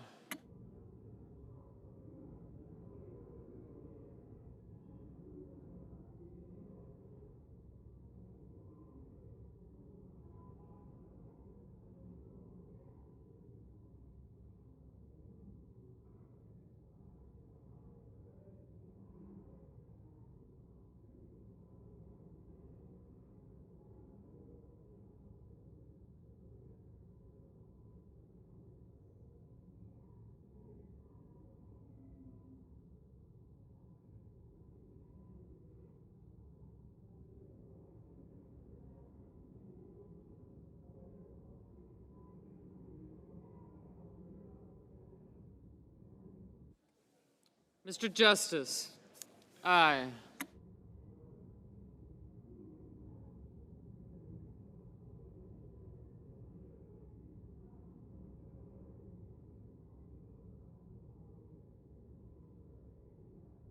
Mr. Welch, no.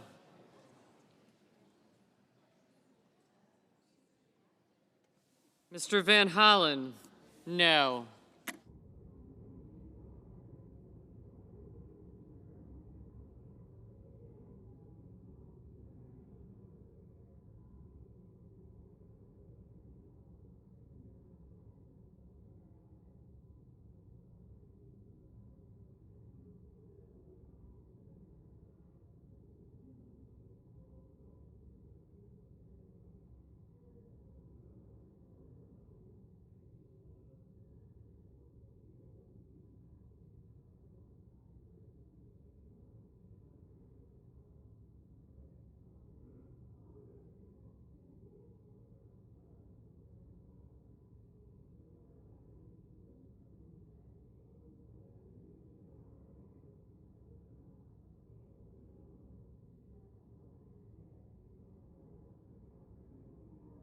Mr. Schumer, Mr. Schumer, no.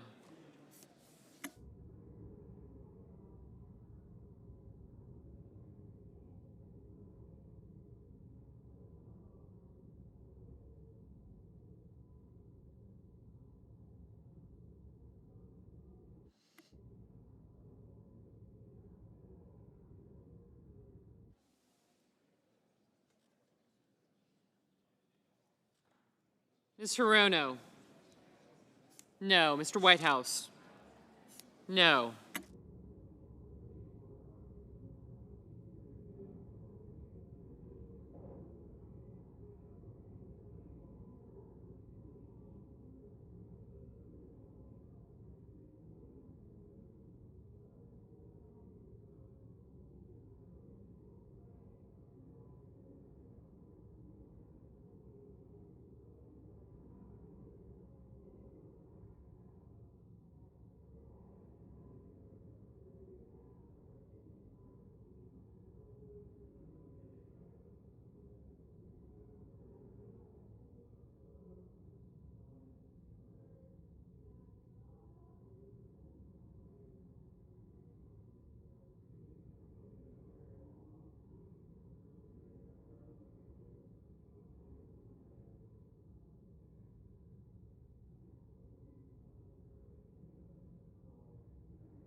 Mr. Rounds, aye. Mr. Warnock, no. Mr. Booker, no. Mr. Young, aye.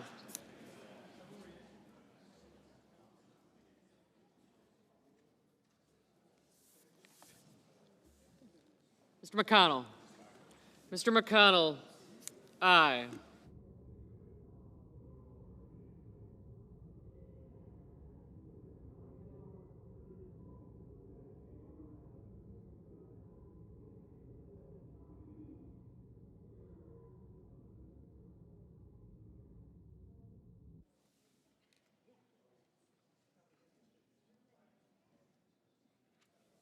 Mr. Reed? No.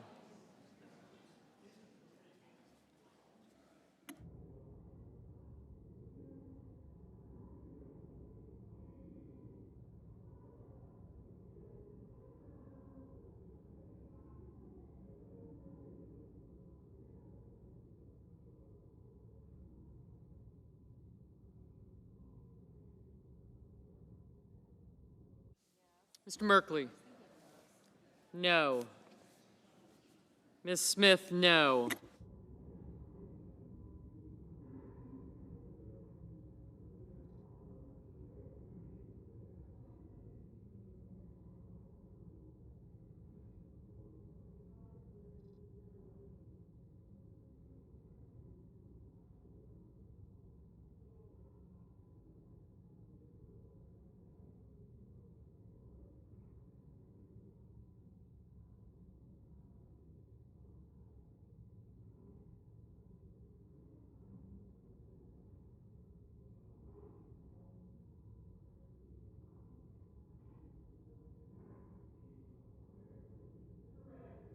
Mr. Rishai?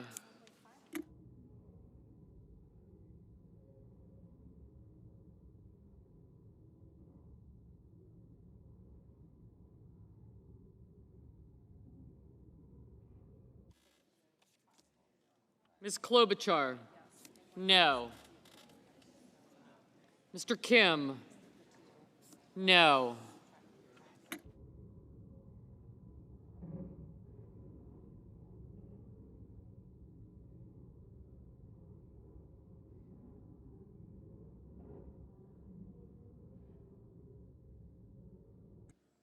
Mr. Sullivan, aye. Mr. Sanders, no. Ms. Ernst, aye. Thanks.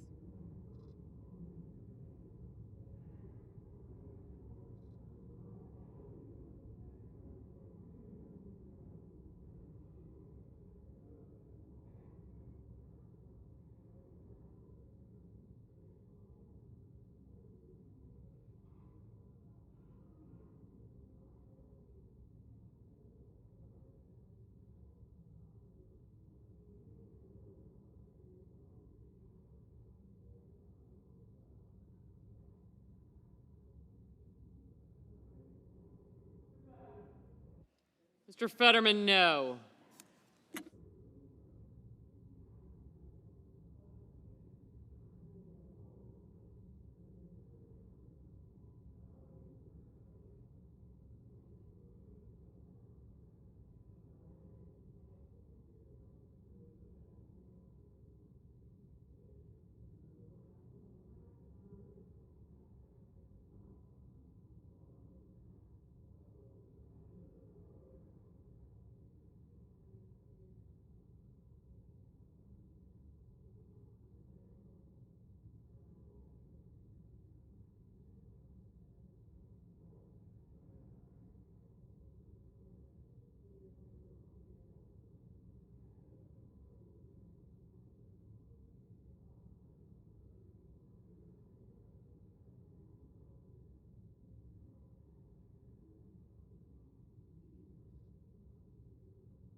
Mr. Bennett, no.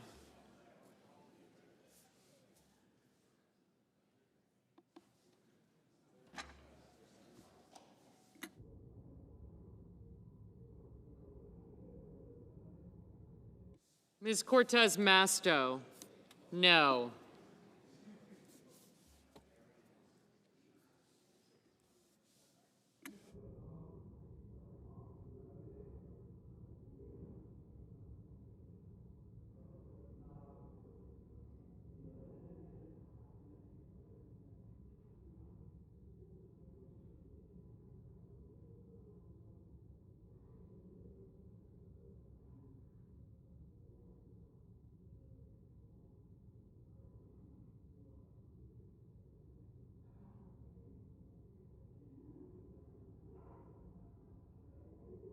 Ms. Alsobrooks? No. Mr. Ossoff? No.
Mr. Schiff? No.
Mr. Cruz, aye.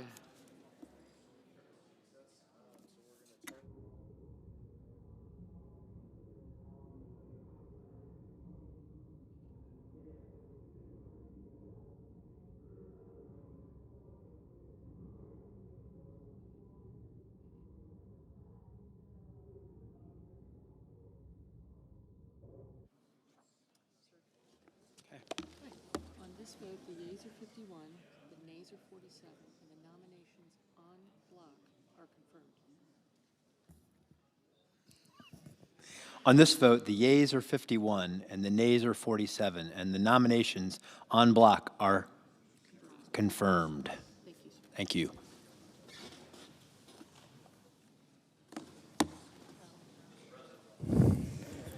Chair recognizes the senator from Texas. I ask unanimous consent that the Senate stand in recess until 5:45 p.m. Without objection. Senate stands in recess till 5:45.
The Senate will come to order.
President. Chair recognizes the senator from Mississippi. Mr. President, on behalf of the leadership, I ask unanimous consent that the motion to reconsider be considered made and laid upon the table, and the President be immediately notified of the Senate's action. Is there an objection? Without objection. Mr. President, I note the absence of a quorum. Clerk will call the roll. Ms. Also Brooks.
President. Chair recognizes the Majority Leader. Thank you, Mr. President. Mr. President, I ask unanimous consent the quorum call be suspended. Without objection. Mr. President, I will shortly ask for unanimous consent to authorize senators to use their office accounts for security purposes. Every senator will now have additional flexibility to address the security concerns they face as public officials. Along with the additional investment in security in the continuing resolution that Republicans have put forward, there's ongoing bipartisan work to address member security in the legislative branch appropriations bill, which I hope House and Senate will complete work on in the very near future. We are also actively working with the Sergeant at Arms to identify additional authorities for security options for senators. I'm grateful to the Sergeant Senate at Arms and the Capitol Police for their work on this and for the collaborative efforts of many senators from both parties. And so, Mr. President, as if in legislative session, I ask unanimous consent that the Senate proceed to the consideration of SRS 413, which is at the desk. The clerk will report.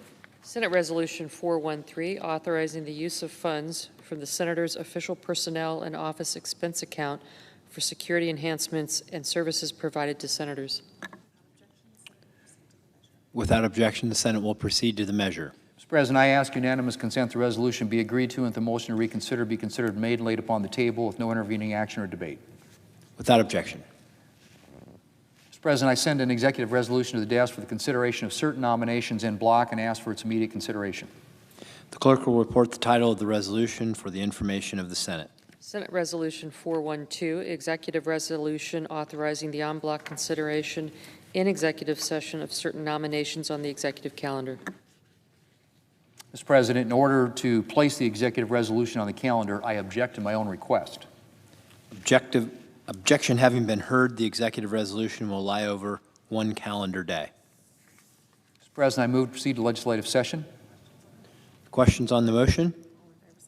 All in favor say aye. Aye. All opposed, no. The ayes appear to have it. The ayes do have it, and the motion is agreed to. Mr. President, I move to proceed to executive session to consider calendar number 425. Questions on the motion? All in favor say aye. Aye. All opposed say no.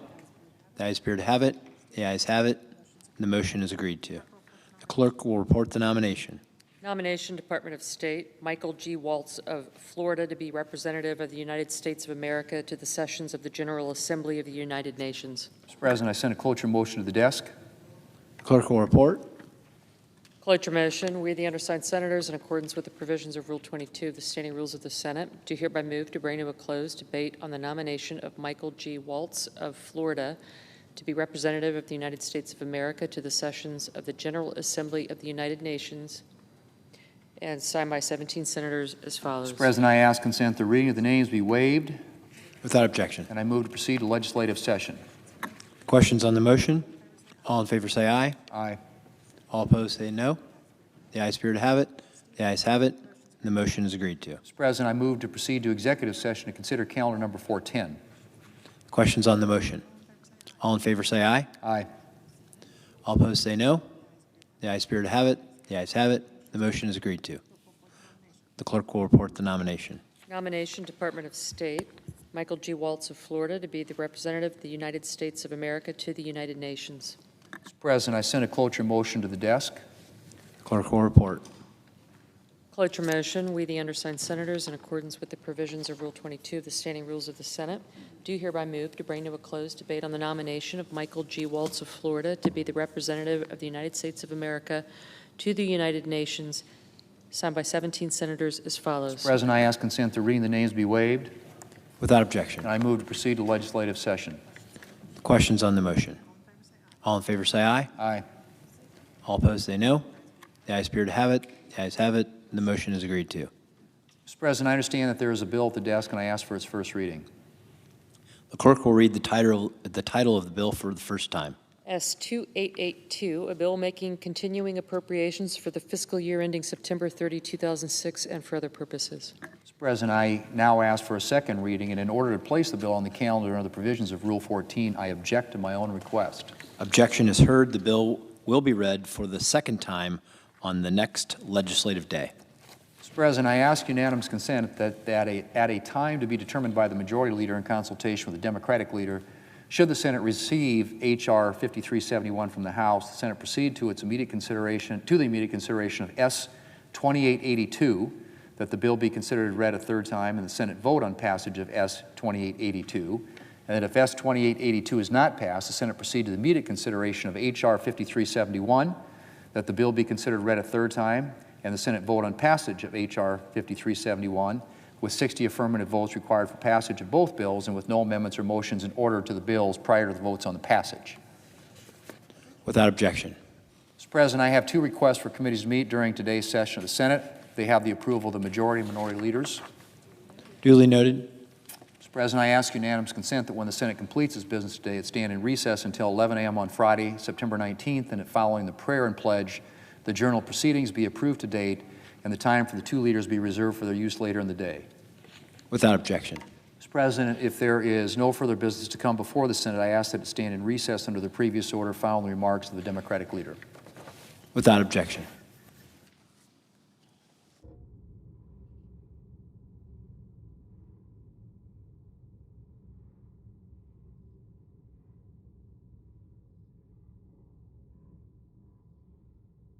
President. Chair recognizes the Democratic leader. Tomorrow, the Senate will hold votes on two bills. The status quo continuing resolution from the Republicans, which will lead to a shutdown, and the Democrats' plan to prevent a shutdown while avoiding a catastrophe in rising health care costs. Tomorrow, Americans will see the glaring contrast between the Republican plan continuing the status quo of Donald Trump's health care cuts and high costs, and the Democratic plan to avoid a shutdown while lowering premiums, fixing Medicaid, and protecting funds for scientific and medical research. The latest studies, in fact, show that the impacts of the Republican health care cuts are quickly getting worse and worse than first imagined. This is an oncoming train that must be stopped. So tomorrow, Republicans can choose: either listen to Donald Trump and shut the government down, or break this logjam by supporting our bill and keeping the government open. The votes tomorrow will tell all. I yield the floor. The Senate stands adjourned until 11 a.m. tomorrow.